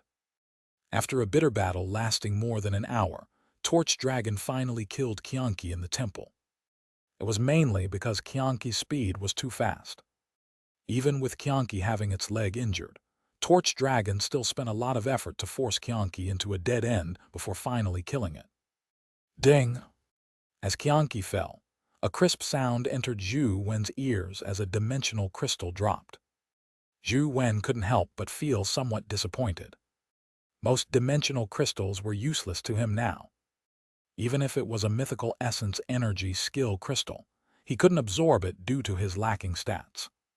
He couldn't bring it out of the game, and could only let it disappear during his respawning. However, when Zhou Wen took a closer look at the crystal, he was somewhat surprised. Beneath the gray crystal was the word Evil Stat 34. Evil Stat. This was the first time Zhou Wen had heard of such an attribute. He had never seen it before. However, since it was a rare stat, it would definitely be useful in the future. It should be useful when learning essence energy skills. After picking up the Evil Stat crystal and absorbing it, there was indeed an additional evil stat among his rare stats. Furthermore, it was as high as 34 points.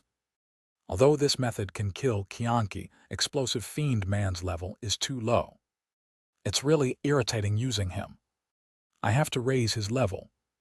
Zhou Wen had the urge to feed the explosive fiend man the longevity fruit. However, on second thought, he did not. After all, explosive fiend man wasn't picky with food. It could evolve by eating anything, but demonic neonate didn't eat anything other than the longevity fruits. There were only so many longevity fruits, so there would be nothing left after they were finished. Zhou Wen still planned on reserving the longevity fruits for demonic neonate to eat. While Zhou Wen and Lai Chuan were cultivating on White Cloud Mountain, something huge happened. Finally, someone issued a companion beast ranking challenge. Chapter 595, Primordial Sword Immortal. The companion beast that was challenged wasn't the number 1 Primordial Sword Immortal, but Frost Giant that had been pushed down to 16. A companion beast named Deep Frost Behemoth appeared on the screen of the cubes. It looked like a giant octopus. It was ice blue in color, and its position was on a platform above a huge cube. The cube's surroundings were empty, making it look nothing like a city. On the right side of the screen, a ranking appeared. Rank 16 Frost Giant's name kept flashing as an alarm rung. Behind the Frost Giant's name was a 72-hour countdown. People guessed that this was the time given to the owner of Frost Giant to consider accepting the challenge. If the countdown ended and the owner hadn't accepted the challenge, it would probably be determined as a loss. Everyone was discussing if Frost Giant would accept the challenge, but this question quickly had an answer. The alarm stopped, and Frost Giant's name was completely lit up. Then, the ranking vanished. Frost Giant also appeared on the cube, where the Deep Frost Behemoth was. They stared at each other. Frost Giant was covered in ice-blue skin. Its head, shoulder, waist, and other parts were covered in frost metal armor. It also had an iron axe in its hand. Although Frost Giant was huge, it appeared a little shorter in front of the Deep Frost Behemoth. With a roar, Frost Giant's axe slashed at the Deep Frost Behemoth. After all, they were all companion beasts, so there wasn't any need for unnecessary communication. Frost powers tore out of the axe, forming a huge ice streak that spread to the Deep Frost Behemoth. The tentacles of the Deep Frost Behemoth danced, producing frost as they shattered the ice streaks. The two gigantic monsters clashed intensely on the cube's platform. As they were both frost-type companion beasts and strength-based, the intense battle between the two terrifying mythical companion beasts sent frost shards flying everywhere, like fireworks formed from frost. The two companion beasts were evenly matched, as they used various frost elemental skills. However, both parties had high resistance against the cold. Their bodies were extremely tough, so they were only slightly injured. Neither of them could do a thing to the other. The Deep Frost Behemoth finally couldn't help but take the initiative to launch an attack. The huge tentacles on its body were raised as dark blue suction cups lit up. Rays of freezing light shot out from them towards Frost Giant. Frost Giant didn't give in either. He raised his axe over his head and cleaved down. The ice-like power roared out like an ice river and collided with the Deep Frost Behemoth's ice beams.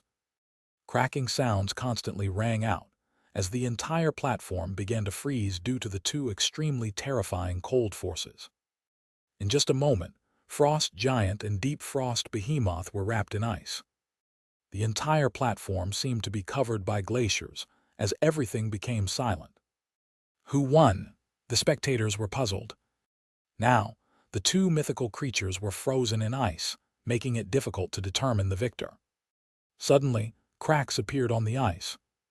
A moment later, the huge ice block shattered and Frost Giant broke out. He held the axe in his hand and roared as he slashed at the Deep Frost Behemoth. Just as everyone reeled in excitement and thought that they were about to see the scene of a mythical companion beast being killed, the Deep Frost Behemoth's body suddenly transformed into a stream of light and vanished. It seemed to have teleported away from the cube platform. The first companion beast challenge ended in failure. Deep Frost Behemoth failed to win over the ranking, but this battle made many people discover something. It turned out that the challenge didn't have to be fought to the end. One could even admit defeat and withdraw. This gave a variety of ideas to people. Many companion beasts might not have the qualifications to clinch first place, but they could challenge their opposing faction's mythical companion beasts to figure out their strength and come up with a counter in the future. This was especially so for the opposing factions in the Federation and overseas factions. There was very little information about overseas, so the Federation's knowledge of their companion beasts was limited.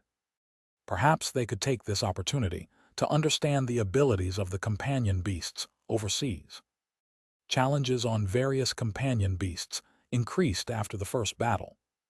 The battles of top-notch companion beasts were like a visual feast for ordinary people. It allowed many people who might never come into contact with mythical companion beasts in their lifetime to witness their strength and horror. The challenge wasn't limited to companion beasts that weren't ranked. The companion beasts on the ranking board could also challenge each other, but they could only challenge those ranked higher than them. To initiate a challenge, one only needed to find a cube and inject essence energy from the top. This was how they got onto the rankings. The companion beast would then be teleported to a black cube in the void. The black cube was extremely large. Fighting on it didn't affect anyone or any city. After the battle ended, companion beasts would be teleported back to their respective cubes. During the battle, the owner could also choose to withdraw their companion beast. Withdrawing was equivalent to admitting defeat. The cube's initial ranking was determined by the companion beast's stats, skills, life providence, life soul, and wheel of destiny, but it wasn't completely accurate, nor did it represent actual combat abilities. Ever since the beginning of the challenge, there had been quite a number of companion beasts, which were ranked at the bottom, defeating those ranked at the top. The overall combat strength ranking did not mean actual combat strength. However, the first few challenges were basically from low-ranking companion beasts. The top 10 companion beasts were never challenged. However, it only took a few days before this changed. A companion beast that had never been on the rankings and had never been heard of actually challenged first place, Primordial Sword Immortal. This battle attracted the attention of the entire Federation and people from overseas. To be ranked first, even if it was only determined by the cubes, the strength of Primordial Sword Immortal was not to be underestimated. From the looks of it, someone finally can't hold back. They want to test Primordial Sword Immortal. You think that Dark Demon Snake is from the Federation or from overseas? And Tianzuo looked at the video and asked Sheng. Both are possible, but I think the possibility of it coming from overseas is higher, and Sheng replied. Why? And Tianzuo asked Sheng with interest. Although we haven't found out who the owner of Primordial Sword Immortal is yet, based on its appearance and other aspects, the possibility of it being a companion beast in the Federation is very high.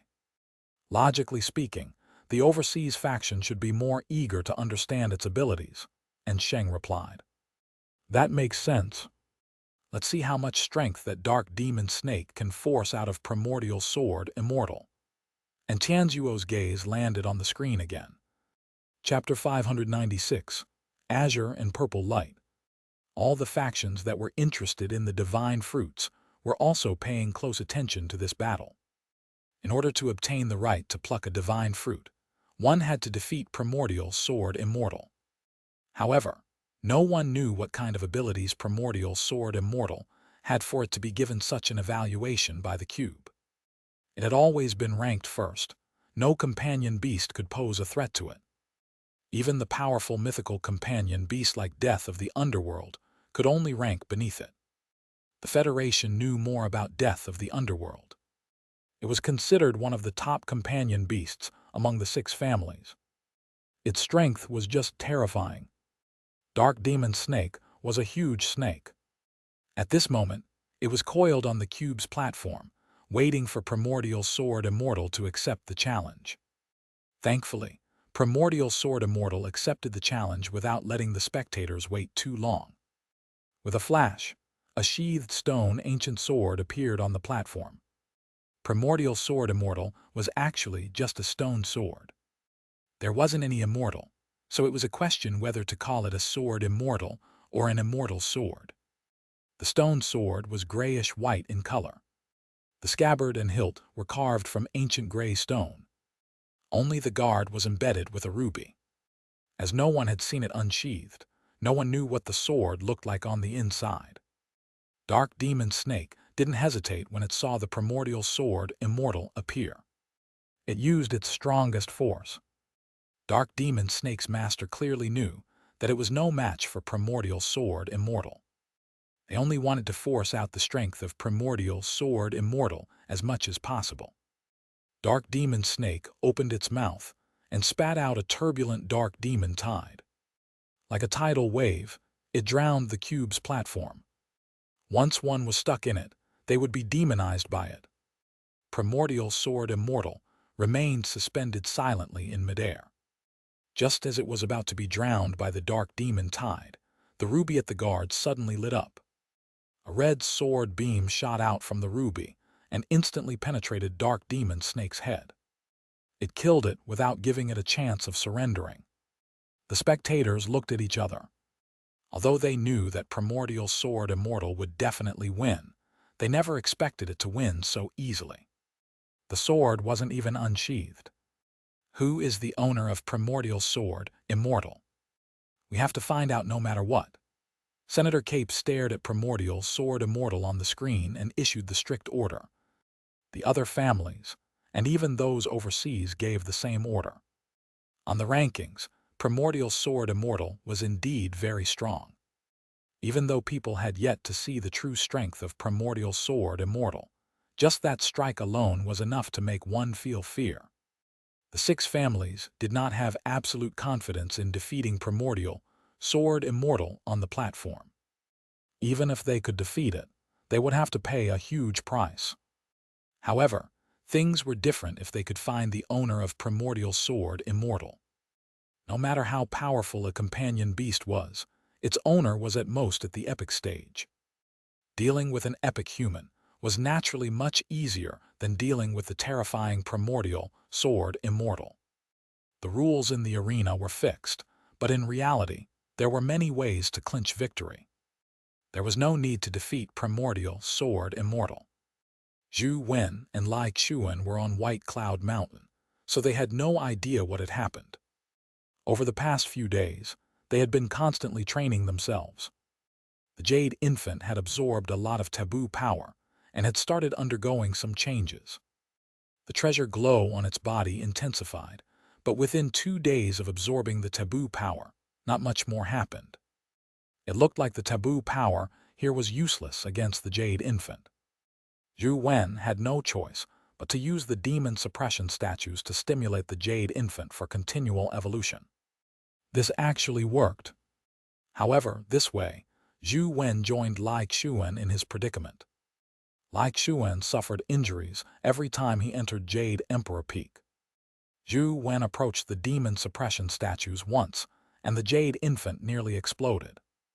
It needed half a day of rest before it could completely digest the powerful taboo power that it had absorbed. Zhou Wen took the opportunity to continue grinding while the Jade Infant digested the forbidden power. The time needed for Explosive Fiend Man to cast Time Blast was just too long. With the time needed, Zhou Wen might as well farm Medusa a few more times. After grinding for so long, he still failed to get a Medusa companion egg. He did grind quite a number of Essence Energy Skill crystals, but his stats were insufficient, so he couldn't absorb them. In the end, he had to lose them with each respawn. Ding!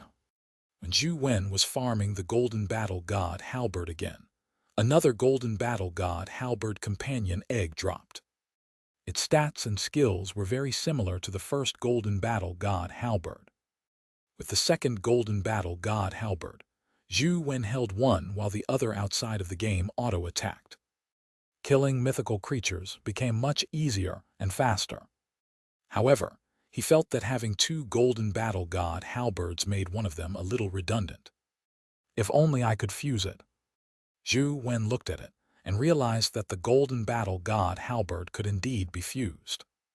However, its compatibility with ordinary epic companion beasts wasn't very high, so he temporarily didn't have a good candidate. He had to dispel this thought. After grinding the rare dimensional creatures, Zhou Wen went to Deer Terrace Pavilion. With the 4 mythical companion beasts, he could storm his way onto Deer Terrace Pavilion even without using bright torch vision world. Just as he was about to kill the 6 mythical fox demons, he suddenly felt a glow appear in front of him. He looked up and saw the scene of Jade Immortal Palace appear above the sea of clouds. The Immortal Palace phenomenon. Lai Chuan, quickly close your eyes, Zhou Wen hurriedly reminded Lai Chuan. As they hadn't seen any Immortal Palace phenomena over the past few days, Lai Chuan usually didn't wear the balaclava. Thankfully, Lai Chuan knew that the Immortal Palace phenomenon was dangerous, so he usually didn't look into the sky. He only looked in the direction of the Jade Emperor Peak. At that moment, he was recovering from his injuries, so he had his eyes closed. When Lai Chuan heard that, he hurriedly took out the balaclava and put it on his head to prevent himself from accidentally seeing the Immortal Palace phenomenon. Zhou Wen naturally wasn't afraid of the phenomenon. He stared at the pavilions and buildings in the clouds. There were many fairies circling them. However, the Immortal Palace he saw this time seemed different from what he had seen the last time. He didn't see the palace from before, nor did he see the fairy who had broken out of the entrance. Just as Zhou Wen was feeling disappointed, he suddenly saw a strange scene appear in the Immortal Palace's phenomenon. He saw an azure and a purple beam pass through the Immortal Palace's phenomenon like 2 rainbows, constantly circling and dancing.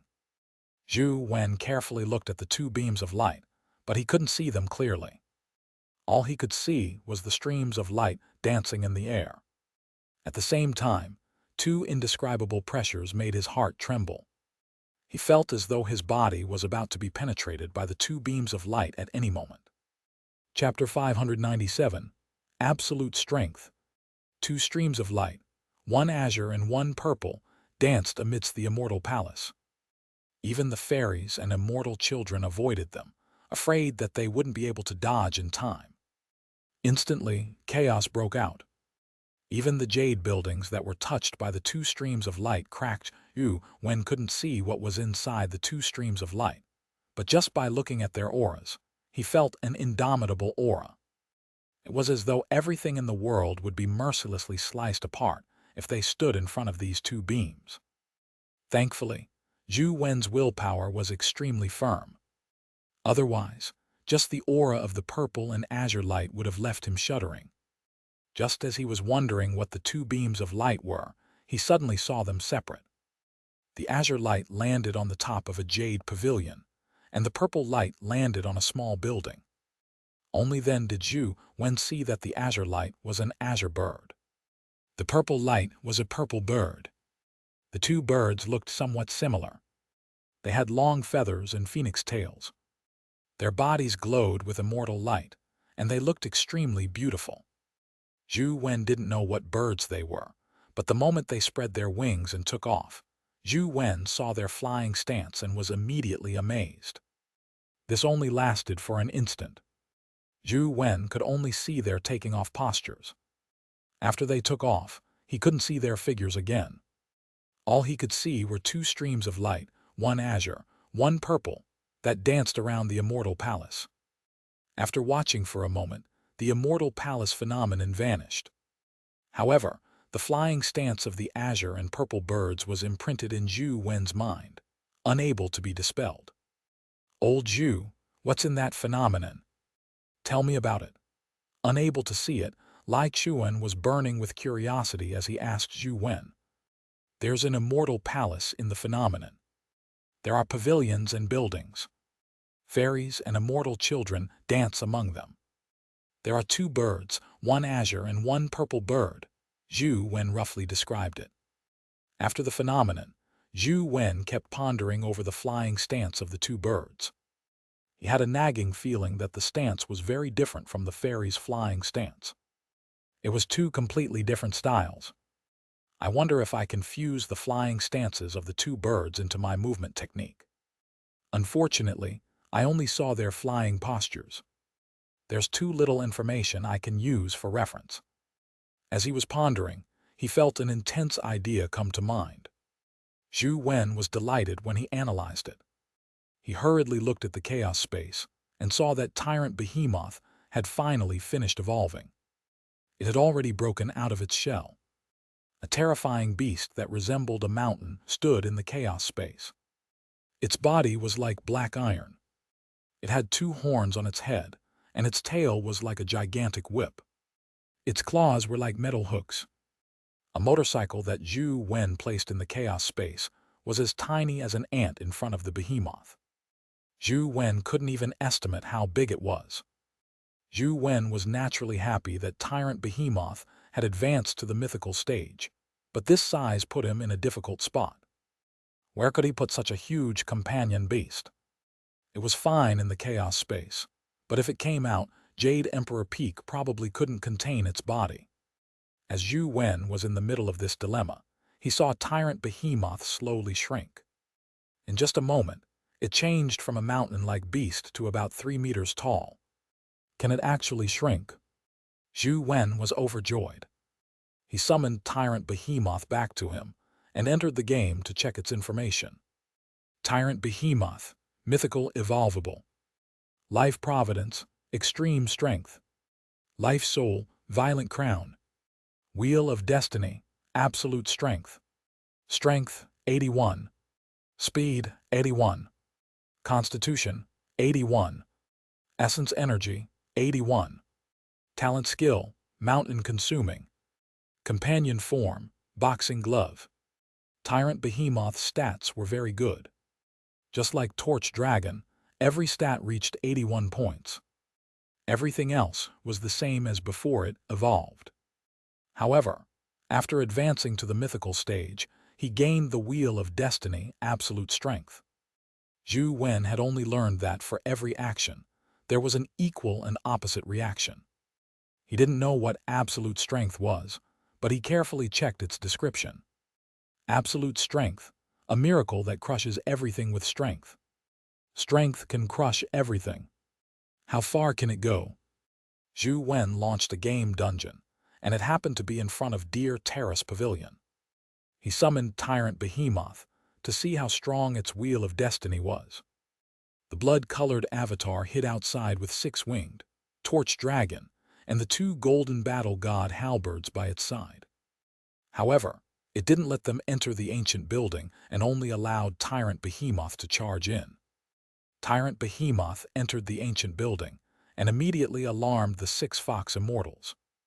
One of them shot out a rainbow beam that slashed at Tyrant Behemoth. Tyrant Behemoth didn't take action. It opened its mouth and bit down, sucking the light into its stomach as though it was drinking cold water. Holy SHT, this mythical mountain-consuming skill is quite powerful. It can even devour a mythical essence energy skill. Zhou Wen was delighted. The 6 fox immortals attacked Tyrant Behemoth one after another. Tyrant Behemoth opened its mouth and swallowed all sorts of essence energy skills. It was insolent, violent, and unreasonable. The 6 fox immortals weren't stupid. They attacked Tyrant Behemoth from different directions, but all Tyrant Behemoth did was open its mouth, and they were immediately left helpless. All sorts of colorful light struck Tyrant Behemoth's body. Tyrant Behemoth roared, and a crown appeared on its head. Its physique immediately increased drastically, as it forcefully used its body to tank the rainbow light. The Fox Immortal's attacks could only leave a shallow wound on its body. However, the Fox Immortals specialized in movement techniques and illusions. Tyrant Behemoth's speed and strength were much stronger than theirs, but it failed to hit them. Often, a fierce claw strike only struck their phantoms. In its rage, Behemoth finally used its Wheel of Destiny. A black light emitted from Tyrant Behemoth's body, as though all light had been absorbed by it. Boom! The floor beneath Behemoth's feet collapsed, but it wasn't just the floor. Even space seemed to be crushed by its strength, creating a spatial vortex. Everything around it flew towards Behemoth. It was like a black hole, sucking everything around it. The 6 Fox Immortals were no exception. They struggled to escape, but the powerful suction force made it difficult for them to move. Tyrant Behemoth charged forward and smashed the 6 Fox Immortals into pieces with one punch after another. The 6 Fox Immortals counterattacked with all their might, but their attacks left zero effect when landing on Tyrant Behemoth's body. It was akin to scratching an itch. When Tyrant Behemoth landed a punch on them, it directly shattered their bodies. Their strengths were on completely different levels. How mighty! It's thrashing them despite it being 1 against 6. Zhou Wen was overjoyed. With Tyrant Behemoth, he didn't need to go through so much trouble to kill Xianxia. Chapter 598. There's a demon at the bottom of the mountain. Zhou Wen was thinking of getting Tyrant Behemoth to ascend to the 2nd and 3rd floor to kill the 9-headed pheasant spirit and jade lute spirit. With absolute strength, Tyrant Behemoth remained completely immune to their attacks. All sorts of oral attacks landed on Tyrant Behemoth's body, but they didn't hurt at all. However, they could only use their movement techniques and speed to circle around Tyrant Behemoth. Otherwise, they would have died from a single punch from it. What was terrifying was that absolute strength caused space to collapse. It produced a suction force that resembled gravity, hindering their movement and speed. They didn't last long before they were killed by Tyrant Behemoth. Tyrant Behemoth alone had stormed through 3 levels of the ancient building. Before that, only Torch Dragon could do it. Zhou Wen was excited. He was just about to take Tyrant Behemoth to Zhualu's underground temples to see if it could kill Xianxia when he realized that Tyrant Behemoth's absolute strength couldn't be used again. What the hell? Does absolute strength still have a time limit? Zhou Wen was somewhat depressed. However, on second thought, it made sense. This was equivalent to an invincible state. It was impossible for there to be no restrictions. Otherwise, wouldn't Tyrant Behemoth really be invincible? As Zhou Wen grinded dungeons, he waited for Tyrant Behemoth's absolute strength to finish the cooldown. He waited 24 hours before he could use it again, charging for 24 hours for half an hour of usage. It is a little short, but the pro is that it's for invincibility. Zhou Wen was satisfied. Half an hour's invincibility should be enough for him to do many things. Zhou Wen led Tyrant Behemoth and the other mythical companion beasts into the Zhualu underground temple with great aplomb. When he arrived at the Ayin stone statue, for no reason, a sudden thought came to him. He planned on getting Tyrant Behemoth to kill Torch Dragon. Which one is stronger? Absolute strength or bright torch vision world? Zhou Wen got Tyrant Behemoth to use absolute strength before charging into the Torch Dragon Temple. However, without any room for suspense, Tyrant Behemoth was directly reflected by the vision world. Its absolute strength failed to protect its body. Tyrant Behemoth's strength can even crush space. Can it distort Torch Dragon's gaze? Zhou Wen had no choice but to use his old method to deal with Torch Dragon. It wasn't easy for him to kill the Torch Dragon youngling, but nothing dropped. Primordial Sword Immortal remained at the top of the rankings, with no one questioning its placing. Ever since the Dark Demon Snake was killed, another 2 mythical companion beasts had challenged it, but the outcome was the same. They were unable to force the stone sword out of its scabbard. The sword beam from the ruby was something they couldn't withstand. However, the companion beasts that challenged Primordial Sword Immortal survived. They weren't killed like the Dark Demon Snake. Their owners were already prepared. It was naturally a good thing that they could survive, but to not have the qualifications to make Primordial Sword Immortal unsheath itself made many people who wanted to vie for first place secretly frown. Unless one sent a top mythical creature to fight it, it was very difficult to figure out Primordial Sword Immortal's plethora of abilities. However, up till now, no one was willing to reveal their top combat strength and fight to the death with Primordial Sword Immortal. Everyone was just watching. During this period of time, a companion beast challenged the six-winged guardian dragon, but because Zhou Wen was on White Cloud Mountain, he didn't have the chance to receive the news about him being challenged. Therefore, after 72 hours, the six-winged guardian dragon automatically admitted defeat and gave up its original position. And Shang had also sent a message to Zhou Wen, but because there was no signal on White Cloud Mountain, Zhou Wen didn't receive it. Haha, I've finally succeeded. A couple of weeks later, on White Cloud Mountain's Jade Emperor Peak, Lai Chuan laughed out loud in excitement. His body stood on the stone steps as the carapace on his body shattered and healed itself. The self-healing speed was even faster than the shattering. The taboo power on Jade Emperor Peak failed to kill Lai Chuan. Old Lai, your self-healing powers are impressive. It's an undying body, Zhou Wen exclaimed. He was indeed envious of Lai Chuan's self-healing abilities. Although small perfection of wisdom also had constitution enhancement, it was very different from the typical constitution enhancement. In terms of self-healing, it was far inferior to Lai Chuan. It's indeed good, but it freaking hurts. Lai Chuan retreated out of the Jade Emperor Peak and said with gritted teeth. The wounds could heal, but the pain from the injuries remained. Old Zhu, I have to head back now. Do you want to go back together? Lai Chuan asked Zhou Wen. I still need to cultivate here for a period of time. You go back. By the way, remember to prepare the things I asked you to buy for me. I'll be needing them when I return in a few days. Zhou Wen still remembered the items the Thirch wanted. They weren't anything valuable, so there was no need to fall out with her over this. Furthermore, Zhou Wen was very interested in the Thirch's pet skill insights agent. Typically, companion beasts that dropped wouldn't have all their skills, especially mythical pets. Most mythical creatures had plenty of skills, but companion eggs that dropped typically only had 4 skills.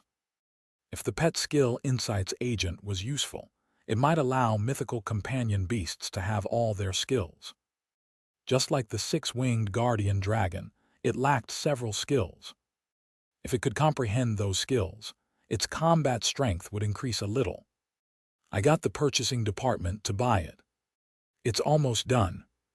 I'll go back and take a look.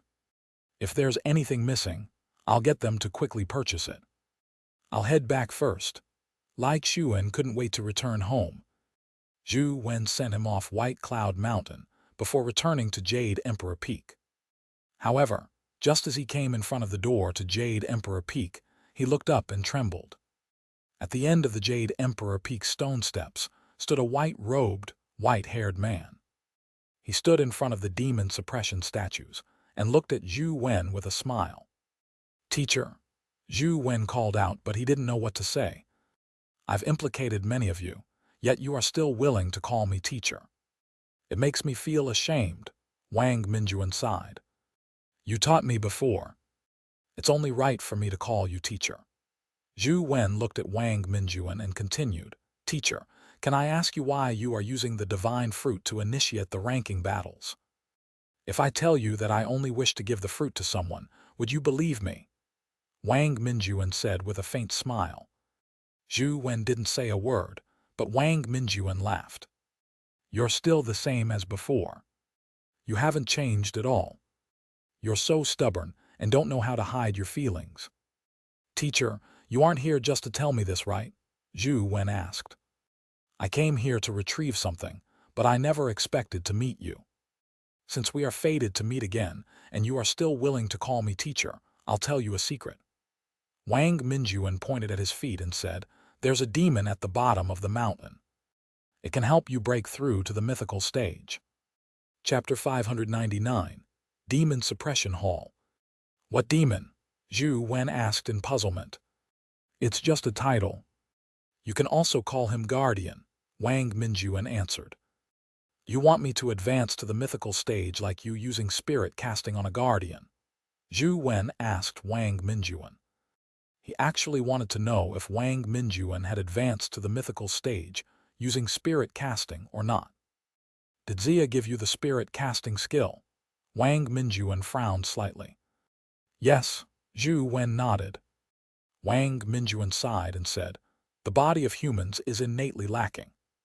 If you wish to advance to the mythical stage, you must have a way to make up for it. Now, there are two viable paths. First, it's to form a contract with a guardian to advance to the mythical stage with the body of a guardian. This path looks simple, but in fact, it has extremely high requirements. It's very difficult to get a guardian's acknowledgement if one doesn't have a compatible physique and talent. Even if one obtains the recognition, they will be abandoned if they fail to meet the guardian's requirements in their future growth and in combat. By choosing this path, it's equivalent to boarding a train that can't be stopped. There's no chance of retreating. Once it fails, one will be left with nothing as they fall to the lowest point possible. After a pause, Wang Minjuan continued, the second path is spirit casting.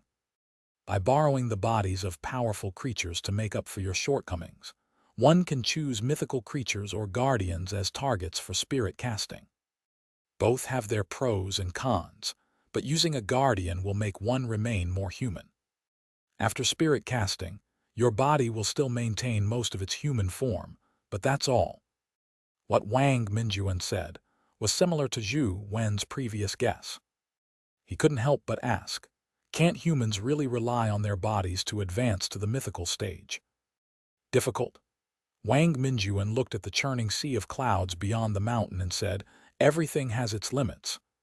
Just like many human sports before the dimensional storms, such as a 100-meter sprint. It's relatively easy to raise the results at the beginning, but when the results reached about 10 seconds, the chances of a breakthrough were minimal. This is because 10 seconds was the limit of humans. What humans are facing now is the same problem. If the limits of human bodies are 10, then the requirement to advance to the mythical stage is 100. No matter how hard humanity works, it's impossible to reach 100. This is a limit we were born with. It's difficult to resolve it without external help. With that said, without waiting for Zhou Wen to say a word, Wang Minjuan said, I should go. The demon at the foot of the mountain is a guardian. If you wish to contract it, you can use this method. Even if your physique and talent aren't compatible with him, he will still contract with you. Furthermore, he won't easily betray you. Wang Minjuan reached out and flicked a piece of paper at Zhou Wen. When Zhou Wen caught it and looked at Wang Minjuan again, he saw him turn around and walk into a huge spatial door. After Wang Minjuan walked in, the spatial door closed with a bang. Jade Emperor Peak returned to normal. There was nothing besides the two demon suppression statues, as though no one had ever been there. Zhou Wen stared blankly for a moment before retracting his gaze to look at the note in his hand. The content on it was somewhat unbelievable. Zhou Wen definitely wouldn't believe it if it had come from someone else. However, the person who wrote this was Wang Minjuan, so it was naturally a whole different matter. Should I give it a try? Zhou Wen looked at the slip of paper with a strange expression. This was because the method on the slip was rather unbelievable. God's retreat has yet to advance to a perfect body, so I can't enter Demon Suppression Hall. If I wish to enter, I can only try using the method on this. Zhou Wen decided to give it a try at night. Even if he failed, he wouldn't suffer any losses. There was still a long time before sunset. Zhou Wen sat on the stone steps and thought of what Wang Minjuan had said to him. Is there really no way to advance to the mythical stage with the human body? If I'm really at an impasse, which path should I choose? Spirit casting or contracting? Zhou Wen ultimately felt that he didn't want to choose either path. I'll decide after advancing Slaughterer to a perfect body. It's still too early to consider such things now. Zhou Wen thought of the divine fruit again. Wang Mingyuan said that he only wanted to give the divine fruit away. Although it wasn't necessarily credible, Wang Mingyuan didn't need to go through so much trouble to lie to him if he wanted to harm him. Since Wang Mingyuan said that there are only two ways to advance to the mythical stage, that meant that the divine fruit isn't able to advance humans to the mythical stage. In that case, the divine fruit is only effective against companion beasts and dimensional creatures. Zhou Wen felt that he could give it a try to see if he could vie for the divine fruit. If he could really obtain the divine fruit, he could feed it to either Banana Fairy or Explosive Fiend Man, especially Explosive Fiend Man. Once he advanced to the mythical stage, he would be of great help to Zhou Wen. Even if that divine fruit is a trap, teacher probably won't cheat me on account of our teacher-student relationship, right? After some thought, Zhou Wen felt that vying for the divine fruit had more pros than cons.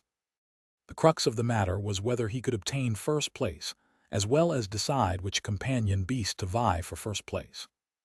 I wonder if Tyrant can handle Primordial Sword Immortal. Time passed as Zhou Wen pondered. The sun quickly set, and the sky darkened. I'll give it a try and see if teacher's method really works. Zhou Wen looked at the sky that had completely darkened, and a crescent moon emitted a faint light. Looking at the two demon suppression statues in front of the demon suppression hall, Zhou Wen gritted his teeth and turned his back to them. Then, he pressed his hands on the stone steps and held himself up vertically. With his hands as his feet, Zhou Wen moved towards the door of demon suppression hall. Zhou Wen felt a little uneasy as he looked at the two demon suppression statues. He didn't feel confident at all.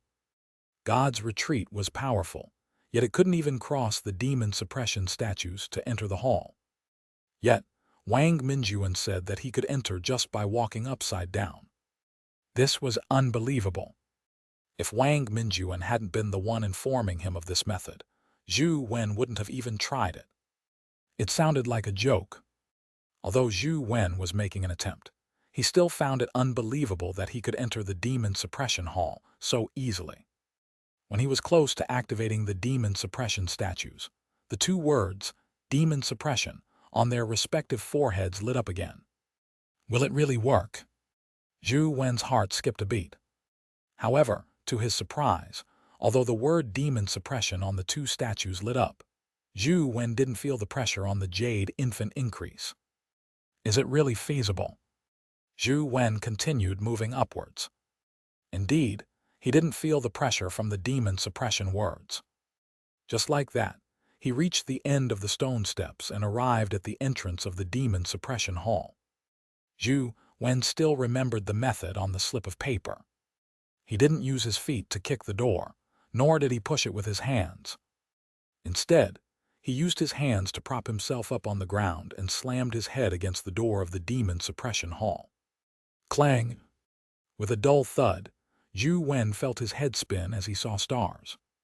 Chapter 600, The Imprisoned Guardian. What happened to definitely opening when hitting the door with all my might?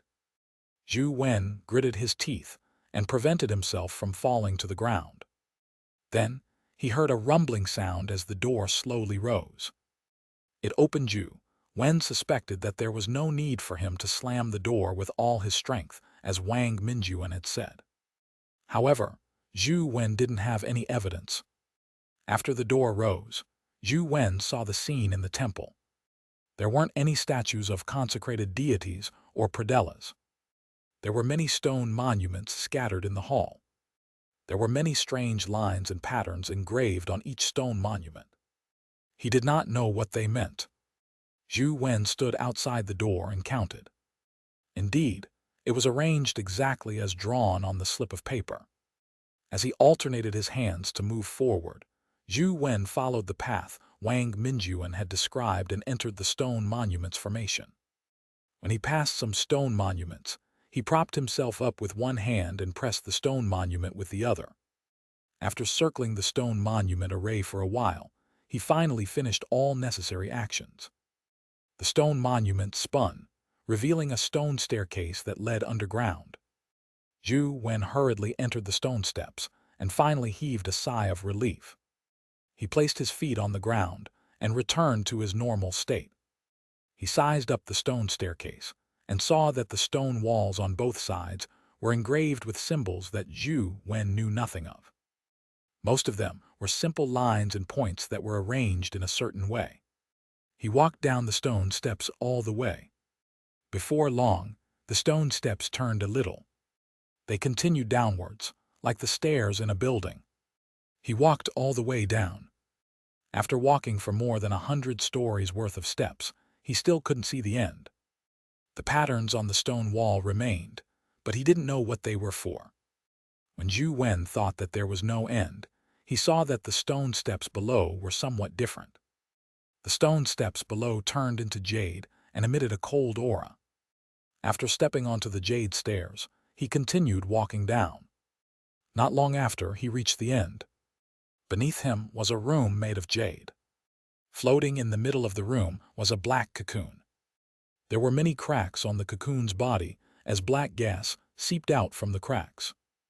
However, the black gas failed to emit as it was absorbed by the white circles on the black cocoon's body. There were a total of 7 circles on the black cocoon. They looked like they were made of jade and had mysterious incantations engraved on them. When Zhou Wen looked at the black cocoon, he suddenly realized that a black eye was staring at him through a crack. "Human, do you want me to become your contractor?" When Zhou Wen saw the eye, he heard an ethereal voice coming from the black cocoon. "No," Zhou Wen answered without any hesitation. He could naturally tell that there was something wrong with the guardian inside the black cocoon. There was no mythical creature guarding him here, and the black cocoon was clearly imprisoned. This was completely different from the guardians that Zhou Wen had seen before. "Human, don't you wish to obtain powerful strength? As long as you form a contract with me, you can obtain immense power and advance to the mythical stage." The voice from the black cocoon sounded again. "If you were really that strong, you wouldn't have been imprisoned here," Zhou Wen said, but he thought to himself, who has the ability to imprison a guardian here? Is it a human? I'm afraid humans don't have such powerful abilities. Upon hearing Zhou Wen's words, the black cocoon's guardian seemed to turn irascible. Large amounts of black demonic aura surged out of the cracks. Due to the massive amount of demonic aura that they absorbed, even the jade hoops turned raven black. "Human, I'm the strongest guardian. No one can imprison me. I was the one who imprisoned myself." The black cocoon's voice sounded again. "Then why did you imprison yourself?" Zhou Wen naturally didn't believe him. "You don't need to know the reason. All you need to know is that after signing a contract with me, you will become the most powerful human, and you will become the most powerful existence in the future. That's enough. The power I will give you is something you humans can never imagine, even in your dreams," the voice said again. "I heard that signing a contract with a guardian requires a special physique and talent. Are you sure that my physique and talent are what you need?" Zhou Wen asked again. "You being able to come here proves that you have the qualifications to sign a contract with me," said the guardian in the cocoon. "Sounds good, but isn't it because you are just looking for any random human to contract with so you can escape?" Zhou Wen curled his lips. "Human, it looks like you don't understand how great an opportunity you will miss." The guardian continued, "Don't tell me you don't wish for strength. Don't you wish to become the greatest hero of humanity? In the future, there will definitely be a terrifying battle in the human world. When that happens, no one will be spared. Those below the mythical stage don't even have the right to struggle for survival. Sign a contract with me and you will still have a chance of survival. Otherwise, you can only wait for death. This is your chance to live. You don't have to scare me. I don't believe anything you say." Zhou Wen looked at the black cocoon and asked, "After talking for so long, I still don't know your name." "Grim Demon," said the voice from the black cocoon. "Dim Demon." Zhou Wen was slightly taken aback. The name sounded a little odd. Was he dim? Grim Demon clearly heard Zhou Wen's pronunciation error. Demonic aura spewed out from the black cocoon as though it was furious. A fiend born to kill. I'm the Grim Reaper incarnate, Grim Demon. So it's Grim Demon. This name is domineering, Zhou Wen said, but due to his preconceived impression, he couldn't forget the name Dim Demon. Human, have you thought it through? As long as you contract with me, not only will you be able to survive in the terrifying battle, you will also have the chance to defeat all the species in the universe and become the strongest existence. Grim Demon continued.